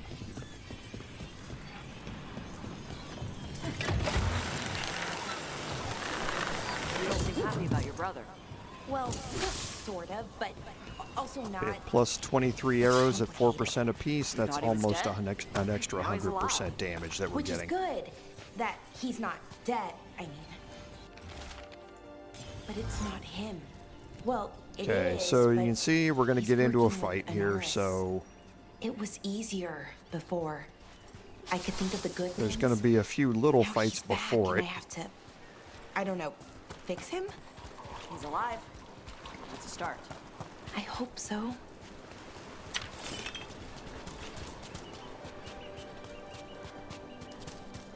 Kataranda threw that ship like a...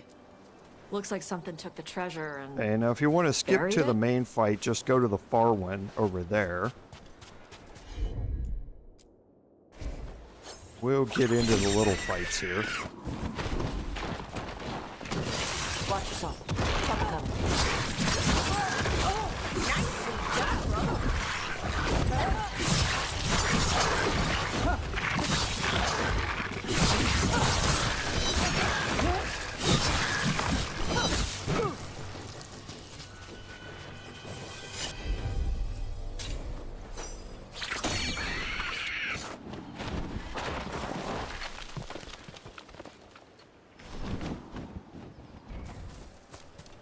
Oh, it's normally not there. I guess it's in a random spot.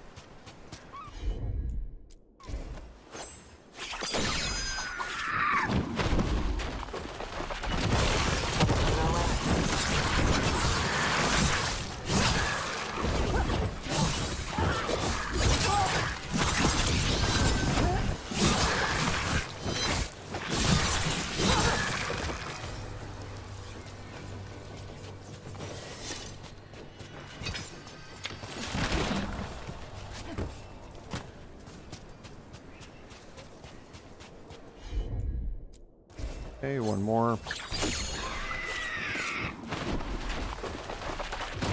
Watch ahead.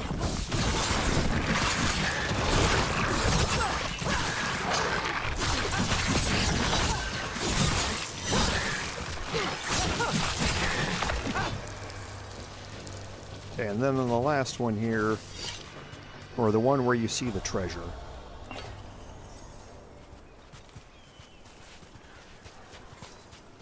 Okay, and then we can, that's going to unlock this one over here. But there's a crow here. What? It flew off with the treasure. Dragons aren't the only ones who like to collect anything shiny. So now we have to go follow it. And just like this one, there are going to be multiple locations we can search.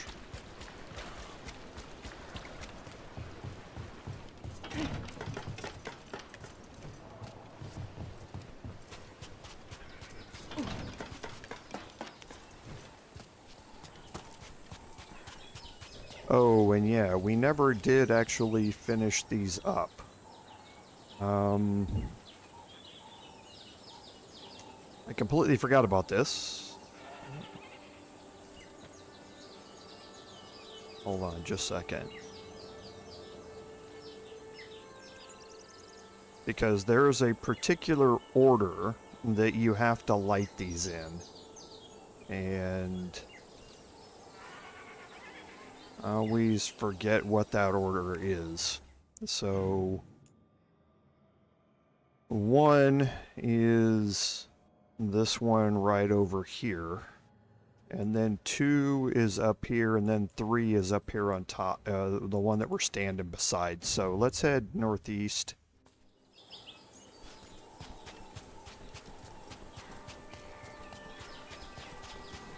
Oh, what if we gave it a coin? Would that be a fair trade? Because this brazier is here, so it's already lit. Breadcrumbs every week. So number 2 is over here at the northwest, right up there.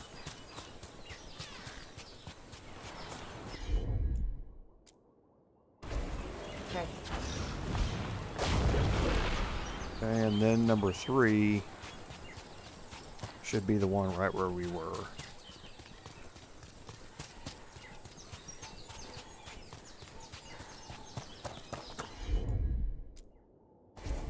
And that will unlock. Sure.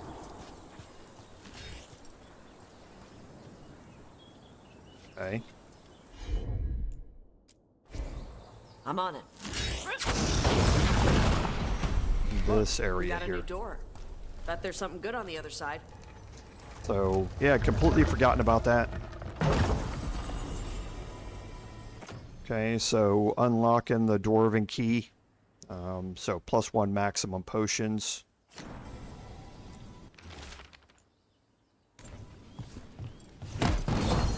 And then another upgrade for the Golden Cask. And again, this is the Lord of Fortune helm. The final gain here when you unlock it is pretty nice if you're focusing on a high stagger build. And you get that you can do takedowns more often.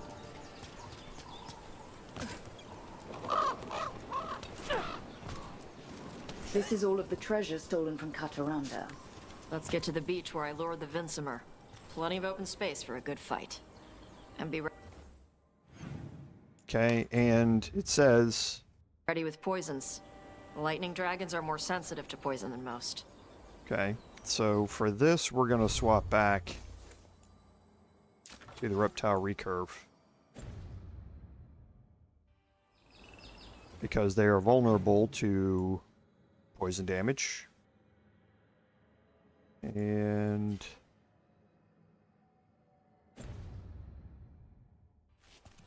we'll head back to the beach for our fight.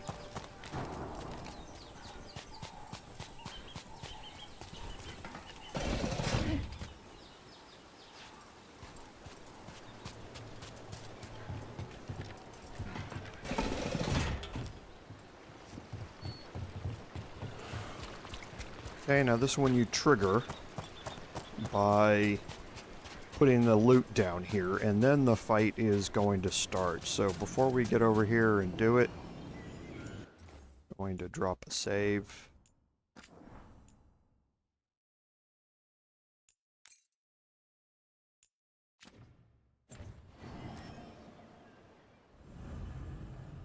Okay, and we're going to leave Balara in here as well, just for the XP gains.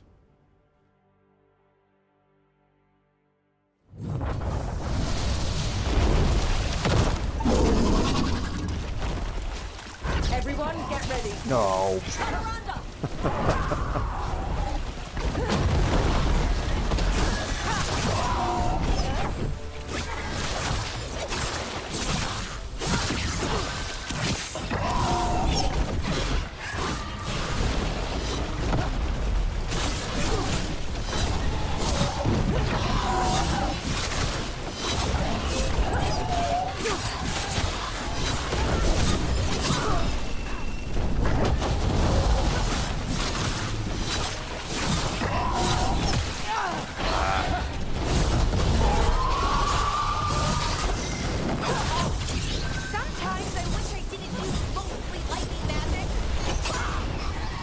Okay, so now again, just with the others, you have to watch out for ranged attacks.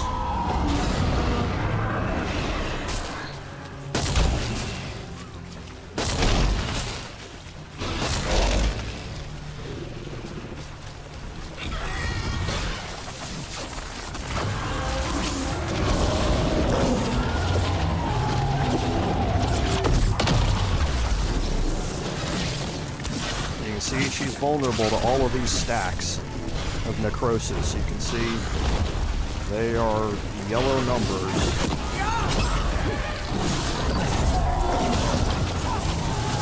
Alright, so now we're going to get a combo opportunity in here.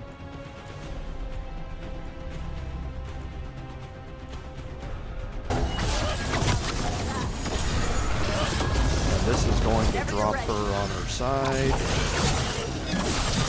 And then we're going to get all of these.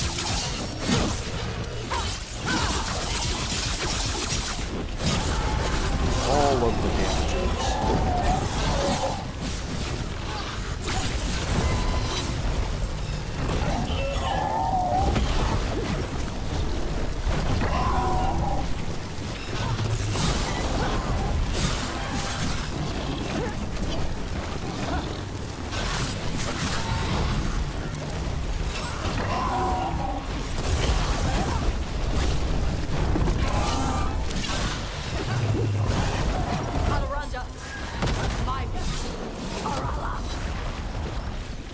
Okay, let's get them.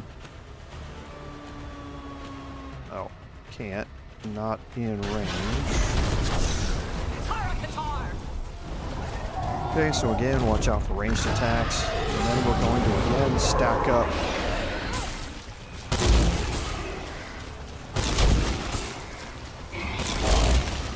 Stack up necrosis.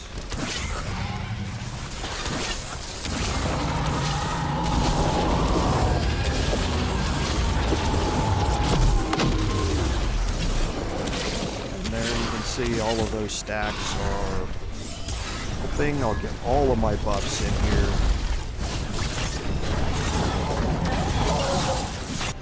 And now we'll throw weakened.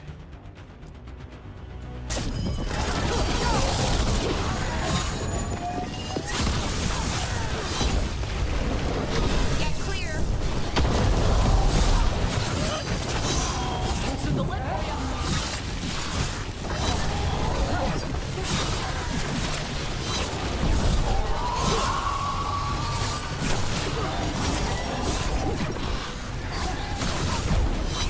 Just a little more stagger. Come on.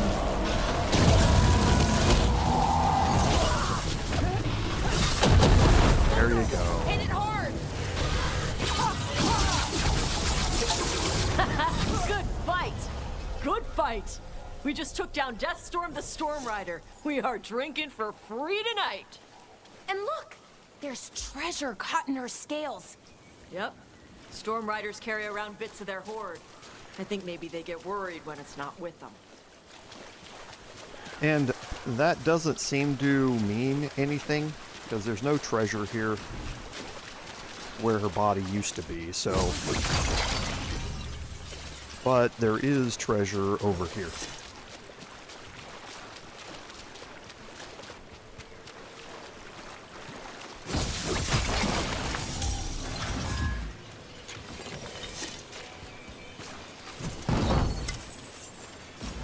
And that's going to get us Audacity. Now, Audacity is really cool too. Each sword attack consumes an arrow and grants 50% bonus damage. Now, I'm very interested in testing this out. I have 20, and this is the other reason why I'm going to change, or why I picked up these quests in the order that I did, is because I'm going to change to this. This is going to lose me my necrotic weapon applying necrosis and life leech, but I want to swap that out, and then I want to swap this back out to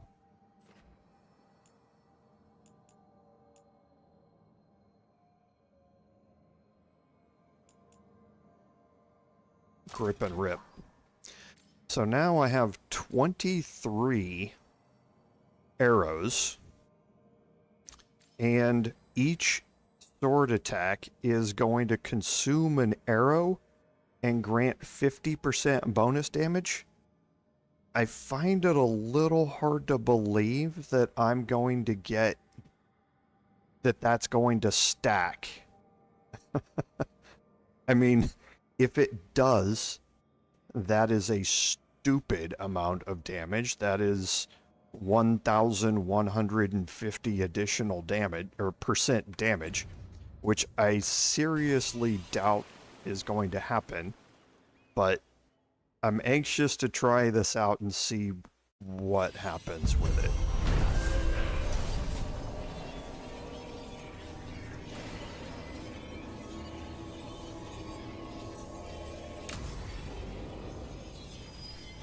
So let's head out here and have a fight with some on Tom.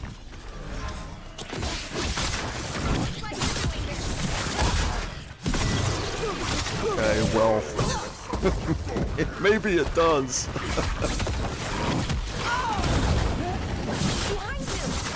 Look at the damage I am doing. Each sword strike is doing something like 13 to 1400 damage.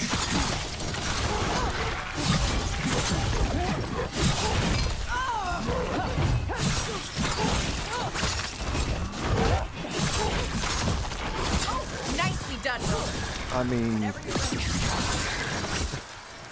that's a little crazy.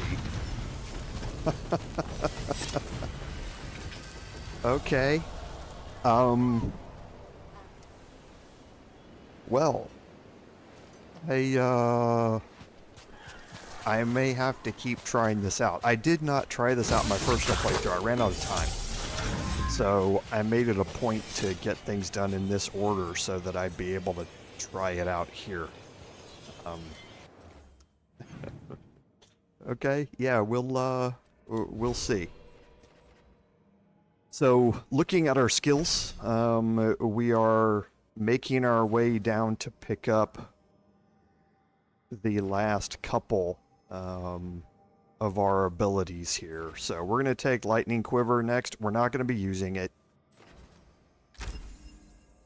but we are going to pick it up.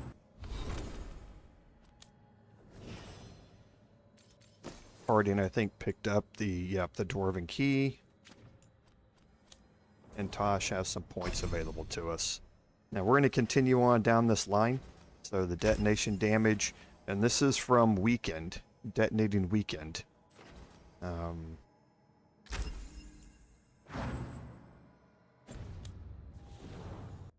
And while we're here, let's look real quick at our companions. So Balar is still at 6. Tosh is up to 7. So we might take Neve and Balara on a couple.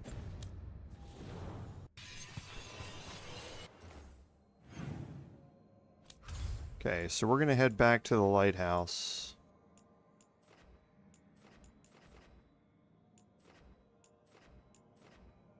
And see if we have any more conversations. And then we're going to head out on Neve's quest.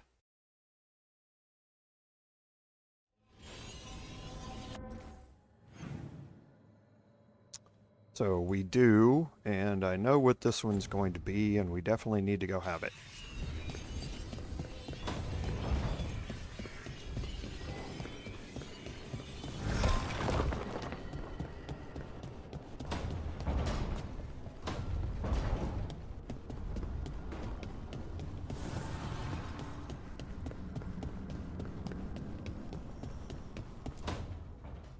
No. I had to kill a man once who did blood magic on nugs. 100 little pigs with hands came after me. All together in one big writhing ball. Have you ever tried to stab a ball of angry nugs? That was a bad job. I've got a better one. You know what the Wandering Hills are named for? It's a monster. Big heap of red tentacles that crawls around, devouring everything in its path. The damn thing was a hillside, the size of a village. You try fighting a hill with a sword sometime. How did you kill it? Lamp oil. Everything stank of burnt tentacles for miles after. It's good to see the two of you getting along. Of course we're getting along. We're professionals. We're talking business, Rook. Grab a seat. Is anyone else hungry? Maybe I should cook something. What about you, Rook? What's the worst job you've ever been on? Neve and Hardin didn't tll you about our hunt for Solus, then? They don't tell it the way you would. I mean, it ended with the elven god of lies in my head. Is that enough to win the worst job contest? You joining us then? Fine. I'll cook something, if Rook's staying. Maybe just for a minute. Rook's story first. Then Lucanus owes me one about this contract on a Bronto.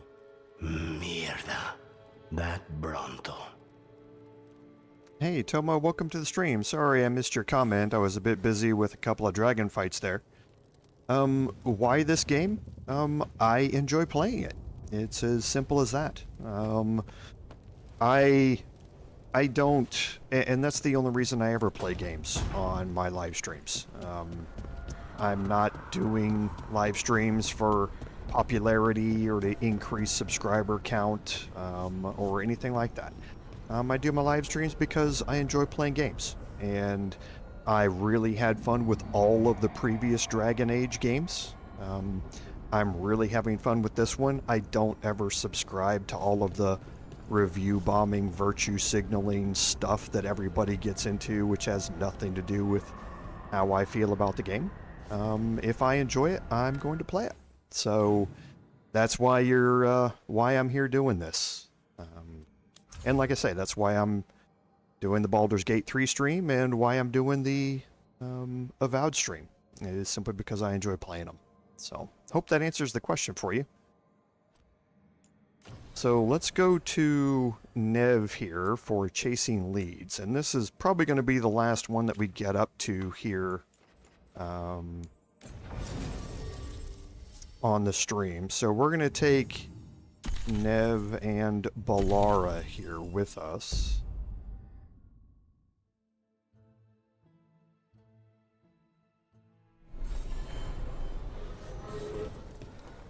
And we need to, we've been running past these for a while, so we probably need to pick up a few. Inquired about me.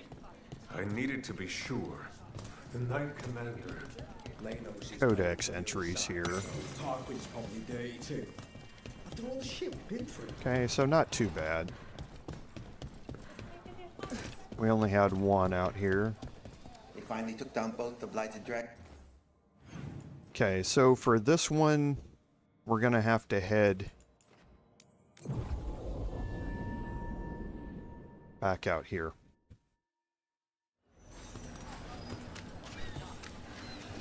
Buskers in Docktown?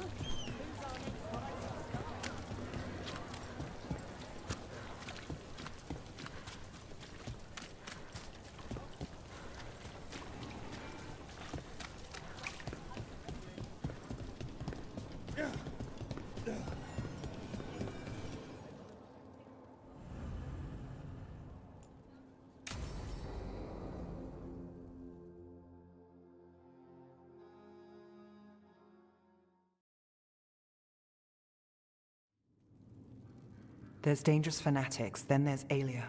She's loose in Docktown, and we're in the dark. What's the plan? The Threads and Aelia's Venatori are at war. Quiet, of course. Neither side wants Templars on them. We stay in the Threads' graces. They share what they know. What about Rana? Can she help? I told Rana that Aelia's back. She needs the warning. As for help, Rana wants to be an example. Not sure where that goes anymore. You're worried about her? I'm worried about everyone. Tired enough to admit it. Docktown's protected. What can the Threads do for you? Aelia's a pain for both of us. Let's talk. We know people in this town. Neighbors. When they don't turn up on the rounds, we notice. Aelia used the Threads for dirty work. Stolen relics, muscle, spies. These people, they disappear. And you haven't reported it? We're not looking for attention. Besides, what have Templars and Magisters done for us lately? We've got you. And you won't stop looking. I've got names, missing ones, all yours. No catch. We can't let Aelia do this. If what she did to the Threads was an opening act... We won't like the show. This is war. We find Aelia, we kill her. Give the cult something to think about. You find her, you do the same. Docktown's ours. To Docktown.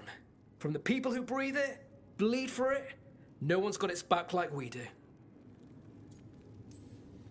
To a better Docktown. And doing the best we can till then. You go far. To home.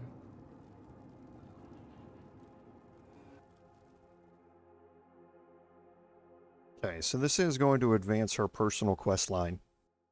And it's something that we're going to have to continue down here, so...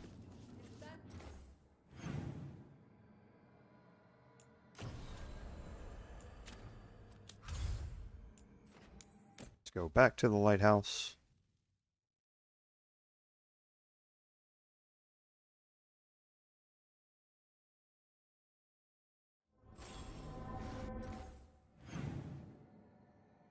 And if we look at our map, Neve wants to talk to us.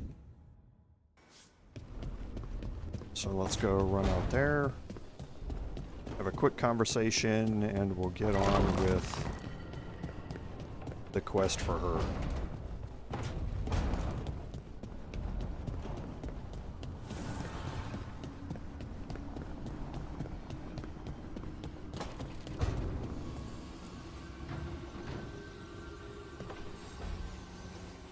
Supper in Docktown? What's the occasion? I've got leads to chase on Aelia and Docktown's missing people. A few sources will only talk if I'm alone. But if you're around after, you help me uncover all this. Supper's on me. Sure. Count me in. Okay, and that's going to unlock a clear mind. And we're going to immediately track that one and head out to go see it.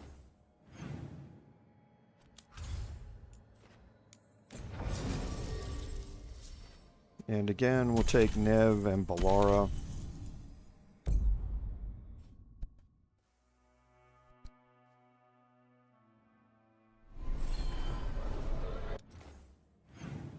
And for here, we start this one out with her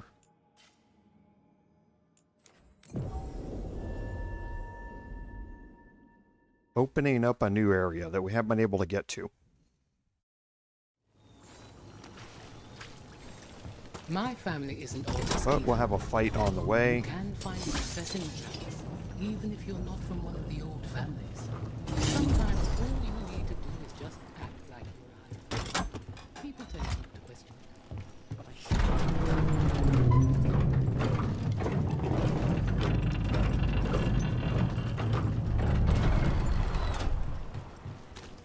it. And let's go probably fight some Venatori down here. Yep. Kill them where they stand!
That additional damage is just massive. So yeah, we'll play with this for a bit and see how well it stands up.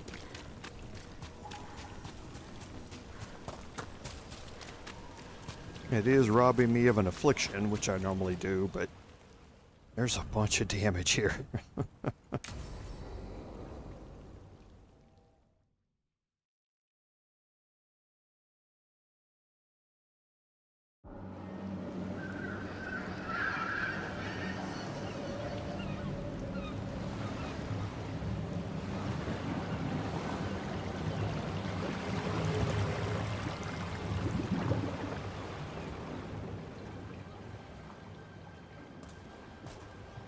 Well, I'm late. Tried grabbing something from Hal's on the way, but the fish fry's not running. So much for supper. What have you been doing? Chasing leads.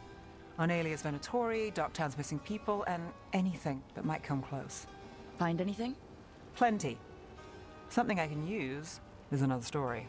So here we are. I'm out of leads, and you're at that supper I promised. Still get time with you. Can't say no to that. Because our time in the city is always a breeze. If we ignore the Venatori and the demons, and you're easy to get along with. Well, put it like that, and I'd have to say likewise. Things could go great. Anything can happen. Well, look who has a bright side. I can when it comes to you. So what now? Anything you want. Name it. I could use a walk and some rocks. Rocks? That's right. Okay, so we're going to go around and spend some time collecting rocks. So, rocks. Look for good ones. You were serious about this? You'll see why. And this is going to open up this new area. Ooh, look at this fine rock. Are you making fun of me? Never. This is quality Minratha's gravel. Well, aren't you the expert?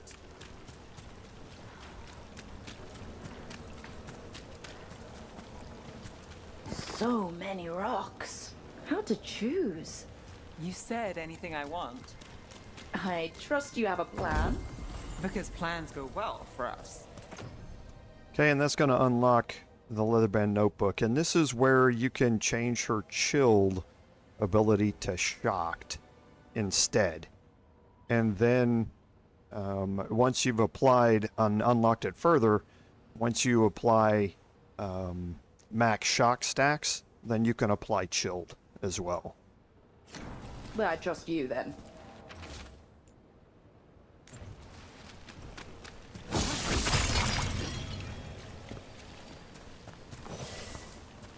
All right, time to put these rocks to use. Come on.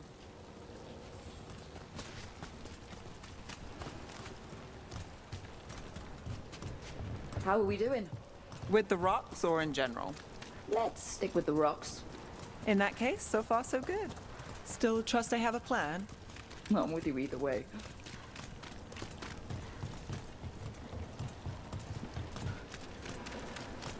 Okay, we're going to head over the docks over here. Over here. I'll take you to my usual spot. Fancy. Isn't it?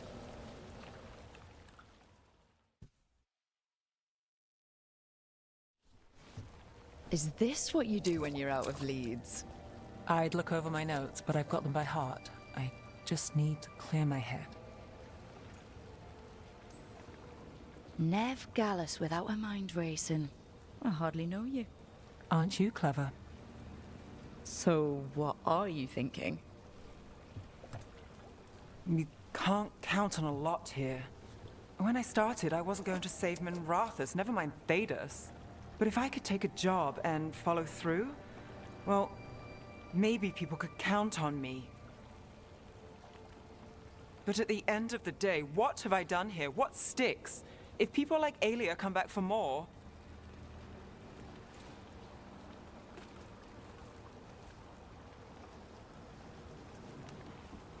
I'm fighting, Rook. Sometimes it feels as though the city itself stabs me in the back.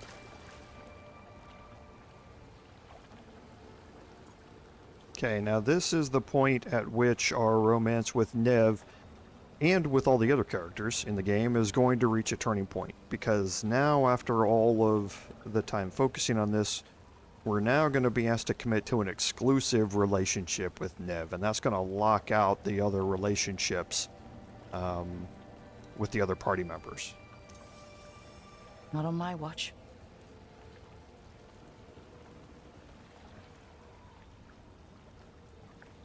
I'm here for you. I'm getting that impression. Oh, this is crazy. What? Getting mixed up with me. Neve. Or that I want you to. It's not crazy.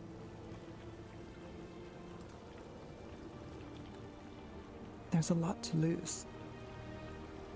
Isn't there always?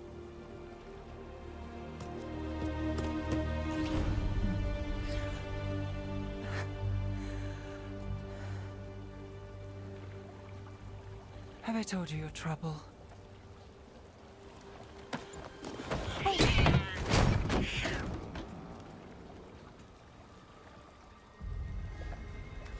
You've got something. Maybe. Come on.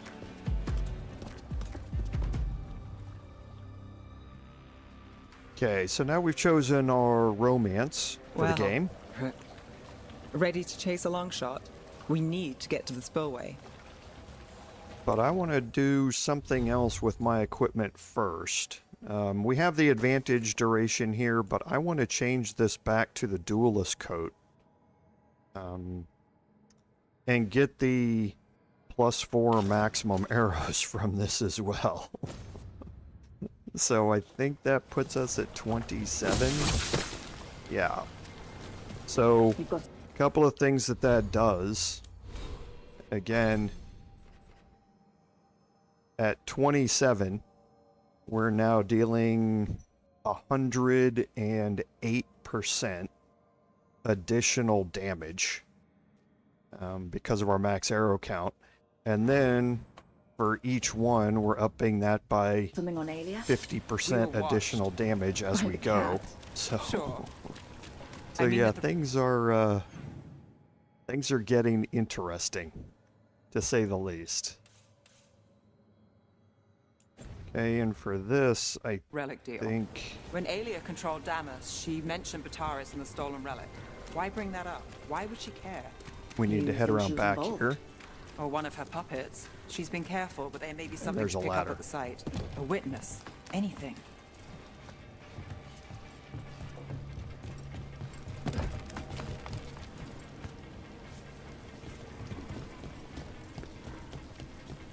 And we've been in this area So we're returning to before. the scene of the crime, where we fought Bataris? It's just a hunch, but it's the best I've got. I'm with you. Let's see what's there. What's the plan? Bataris had a red lyrium relic. Those don't play nice with the Veil. The Viper left me a piece of one in case there was more to track. Remnants fade with time, but if we got here soon enough... Remnants. We've got them. Fainter than the ones we found before, but I'll see what I can draw out. Let's take a look.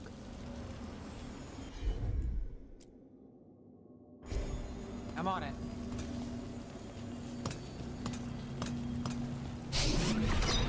The thread smuggler. But this feels scrambled. Two people's thoughts in one source. She wasn't a traitor. She was a puppet. Aelia moving goods to her followers.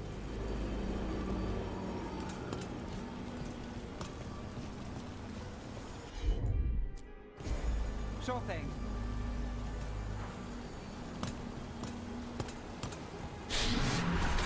Echoes of greed, pride, our Venatori, Bataris. Look there, there's more. By the waterfall. And now we need to head back in here and head to the left. Look, I realize you just kissed a girl, and now I've got you chasing leads. I realize I kissed Neve Gallus, and this is part of your charm. And I thought you were sweet before. And this is also going to unlock a new area. This one's afraid. A witness? Someone else showed up too, after we left. If I can pull out more of an echo, a memory. So Neve Gallus is back. Tell me what you saw. Nothing, I swear. Aelia.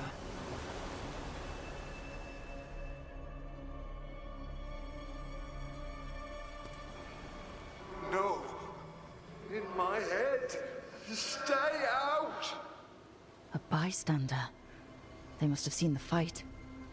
Then Aelia showed up. Tell me, would you see this city rise? Be a thrall in service to its glorious rebirth? Thrall? No, Silence! Your will belongs to the Venatori.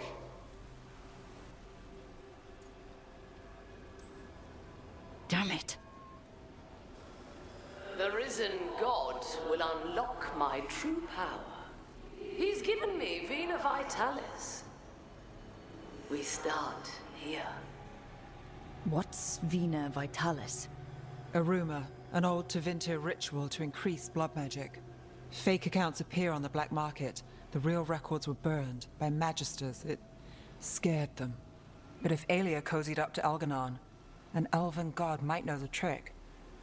Or something close he could trade as our legacy. A blood ritual. Then the missing people... It's a lead. But where? When? Who else does Aelia break before I track her down? Neve? This place means something to me. But what am I to it if I can't? You'll catch Aelia again. Docktown's got someone looking out for them. They'll see that. Will they? Who got us Bataris? I know. But Aelia plays dirty. Maybe we should play clean. I'm a sucker, Rook. Getting caught up in all this. Bad habit. You're not alone. That's how it is. How it's been. I know. But it doesn't have to be, not with me. I mean it. I know.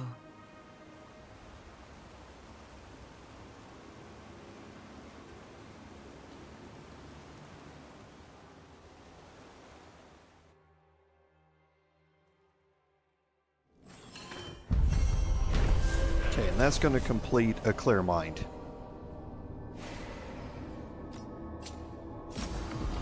Okay, it's going to upgrade her Wicked Calling card to increase her cold damage against frozen enemies. And if we look at our companions, Neve has now leveled up.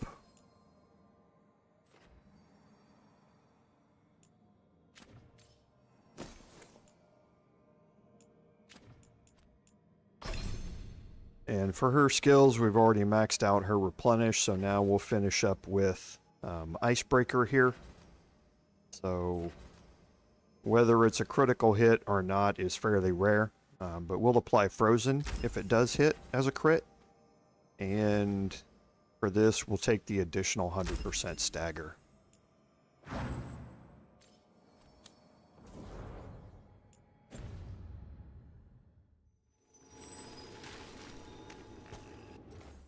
Okay, so now looking at our journal, we just have a friend in need. Let's go back to the lighthouse and see if we have any conversations, and then we'll head out and do this.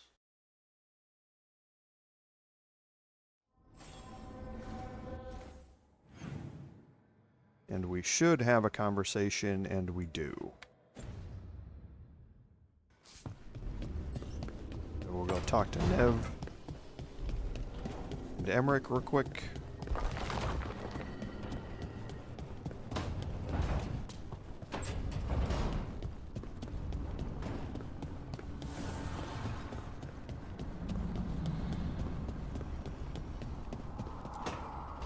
Trust me, it's her. And we're lucky. If someone found the body before us, she would have been cremated.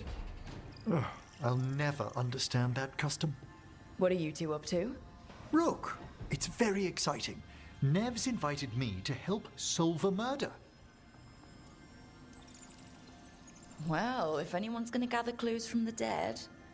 I helped the Navaran city guard a few times, but a long-lost crime from the heart of Tevinter. Let's not oversell it. You ready?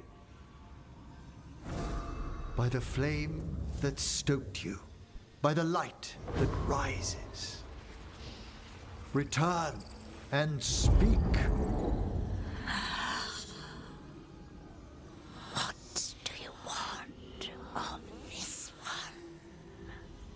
You were a shadow dragon. Someone took you out. She's already digging in. Be firm. Why should this one speak? For a chance to right some wrongs. One last time. Speak with no promise of answer. You helped get people out of the city. Who was the last person you took? No, secret. This one's to protect. They're clinging to a role, keeping secrets. Fine. Then tell me who killed you. Did you see their face? Their name gives the other away. If they came for you, then they're coming for whoever you helped escape. Neve knows what she's talking about. You can trust her. Your final task will be for naught, unless you aid us. This one saw the murderer's face. Piranhas. His son wanted out for Black Mage family. This one got the son to Azariel. Help him.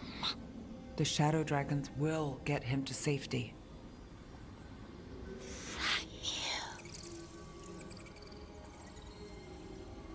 The spirit has left us. Thank you for trusting me with one of your dead.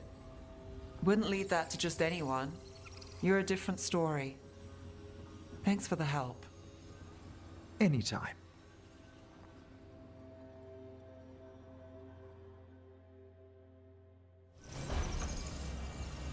Okay, and that's going to finish off that conversation. So now let's go to our journal and we will get a friend in need.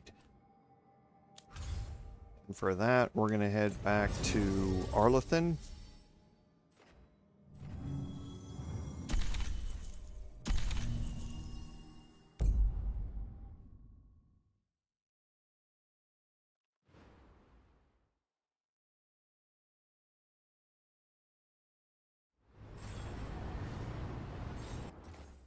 And again, the main quest is still sitting there.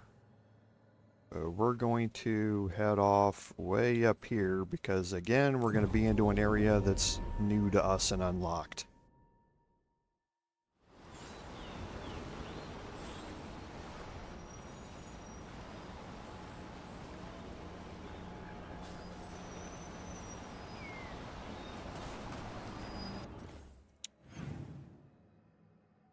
Oh.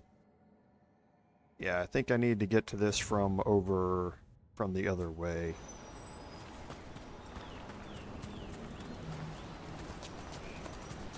Yeah. I need to head back this way and loop around. To the left through the archway.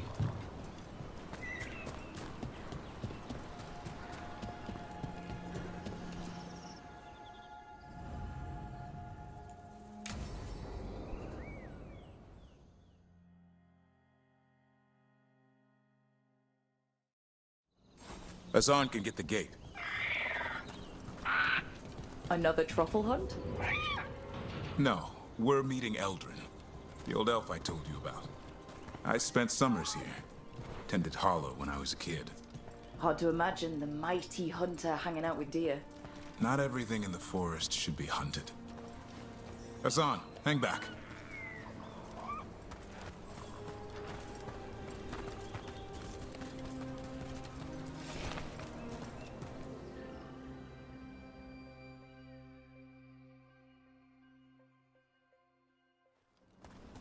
Eldrin, I got your message.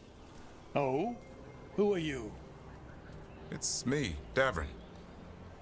I knew a Davrin once. Strange kid. Too small, even for an elf. Well, now, hold on. So, this walking mountain of armor I see before me can't be hidden. You sure got old and cranky. You got old and far too good looking. I was always the lady killer. This is Rook. We're working together. And can you be trusted around our holler, Rook? I'd be honored for the chance to earn their trust. The Holler decide that. And if you don't impress them, their antlers let you know. Arlathan Forest is wrong in a way I've never seen. We know. The Holler aren't coming around, and these old bones aren't up to the task of chasing them anymore. I'm worried they're sick. I need you to check on them for me. Hassan, I told you. Is that what I think it is? I'm looking after him. Remarkable. A griffin. Never thought I'd see one. Maybe all those summers here rubbed off. The monster hunter turned shepherd. What was Davrin like back then? We don't need to waste Eldrin's time with... He sang a lot. This guy? He'd sing to the Holler. You mean the Grey Warden standing next to me? Now hold on. I'd get tired trying to herd them. I started humming to keep myself awake, and they slowed down to listen. So naturally you broke out into song. Only when humming didn't work. Just getting the job done. And now the job is caretaker to a griffin. Davrin's got a soft spot in there. Hassan's digging it out. Just keeping his nose clean. Seems my old lesson sunk in. Not every creature in the forest is quarry. I didn't ignore everything you said. And now, we've got some Holler to find. Davrin, I'm glad to see you took the road less traveled. It suits you.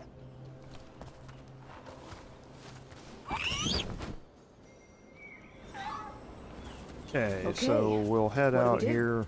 Find some stone root, a marple tree, and vannerberries. I thought we were looking for Holler. A lot of people would go chasing after them, running around, getting nowhere. Holler can keep that up for days. Maybe you could sing to them. I'll go right on pretending you didn't say that. Trick I've learned. Ringing the dinner bell's a lot easier than searching the whole damned forest.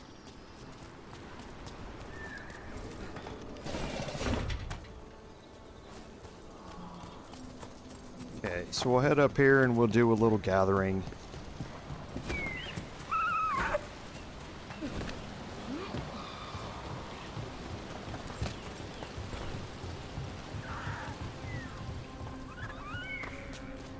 Here we go. Found a marble tree. See if it has a dead... Got it. It's hollow, right? When you blow through it, it mimics a Holler's call. The dinner bell. Here. Sweet as candy. Holler lapped them up. Interesting. I wonder what they taste like. Don't even think it. Uncle Eldrin let me try one once. As a lesson. It lasted an hour.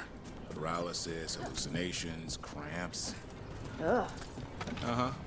Great for Holler. Bad for people. Okay, we'll head up here. Over and here. find the last Stone set. root. Good. Hang on to that. We slice away the outer husk. There's seeds inside that mimic the Holler mating scent. I thought we were ringing the dinner bell. Maybe it's a romantic dinner.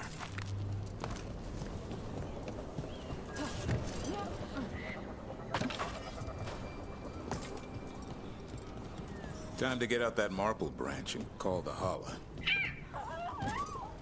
You sound excited. Let's hope it's that and not I'm hungry for venison. Yeah, that would be bad. And now here's the new unlocked area. It's on the other side of this. He senses something. Could be Holler. We've got a griffin. Hassan could track them. I need to be careful of the predator in him that's ingrained to hunt and kill things before they kill him. He'd attack the Holler? Probably not, but he's never seen one.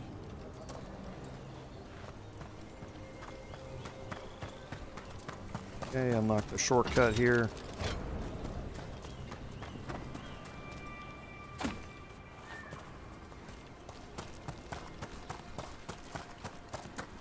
This is a good spot. Lay out the stone root and vannerberries.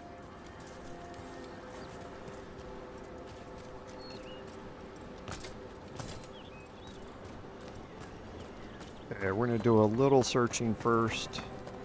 Pick up the memento.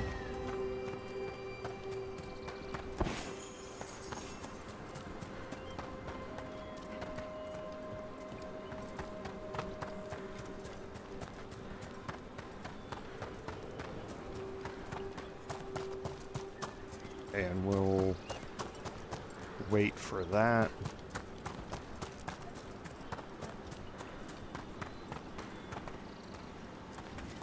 Time to blow the horn. I'll let you have the honor.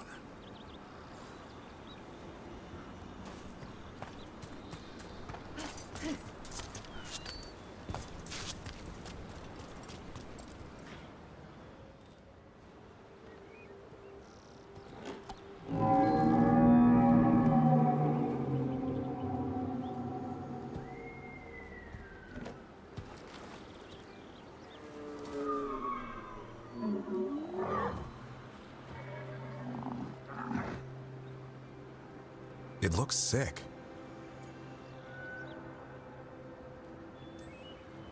It's okay.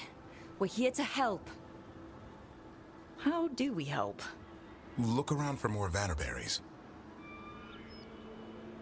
Asan, don't you even think about going after... Gavrin, remember, trust.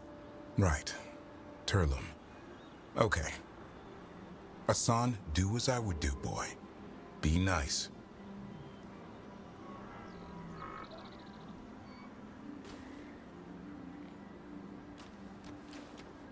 Did Asan just bring it some food? He did. I'll be damned. Won't forget that anytime soon. Thanks for helping out. Something new every day. Wish it could always be like this. There's more to him than hunting darkspawn. Eyes of an eagle, roar of a lion. But maybe the heart of a holla. And the appetite of all three. You found your Turlum. Yeah, we did. Come on, boy. You did good.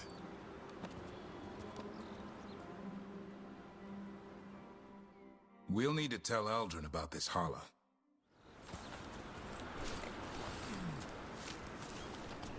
Okay, so we'll follow Gavrin now, and this is going to lead us up the way that we just looked at. So your uncle is quite the character. Eldrin will drink you under the table, then the floor, then bury you in the basement as a joke. Most of my clan didn't understand why I left. Eldrin had an open mind, saw I was restless. He approved? He knew I had to find my own way, though he warned me about joining the Wardens. Too dangerous? Too much darkness. Eldrin always preached balance in life. Not something Grey Wardens seem to know much We're about. just gonna head up here and get this last little piece before we head over to There's something to be said for drawing strength from the light. The chest.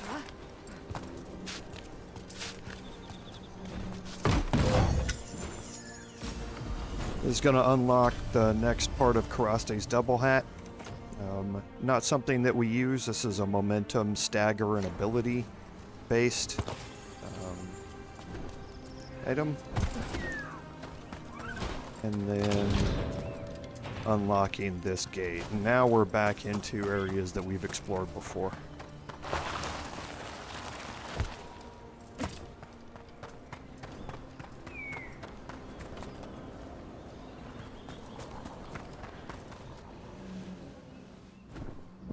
Any luck?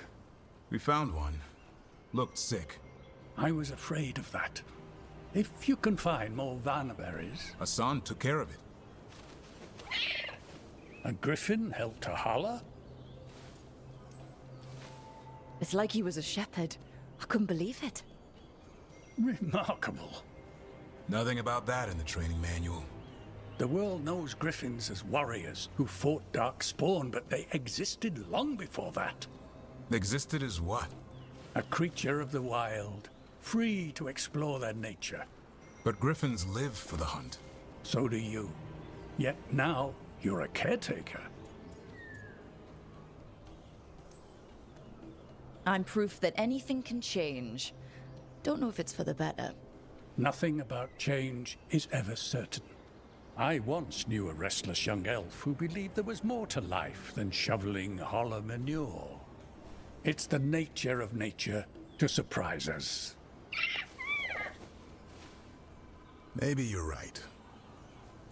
See you around, Eldrin.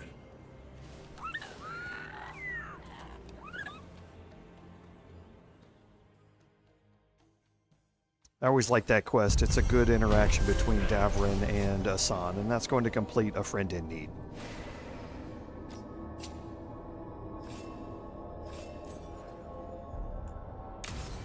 Okay, so before we go,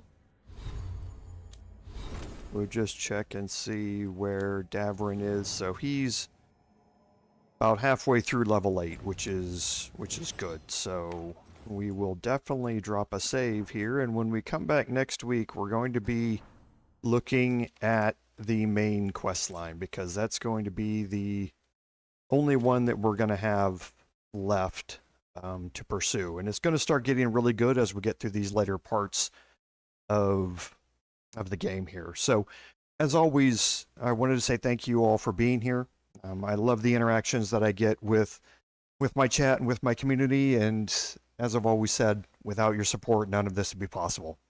This is Commander Jorval saying, until next time, which remember, a new stream is going to be starting Wednesday evening.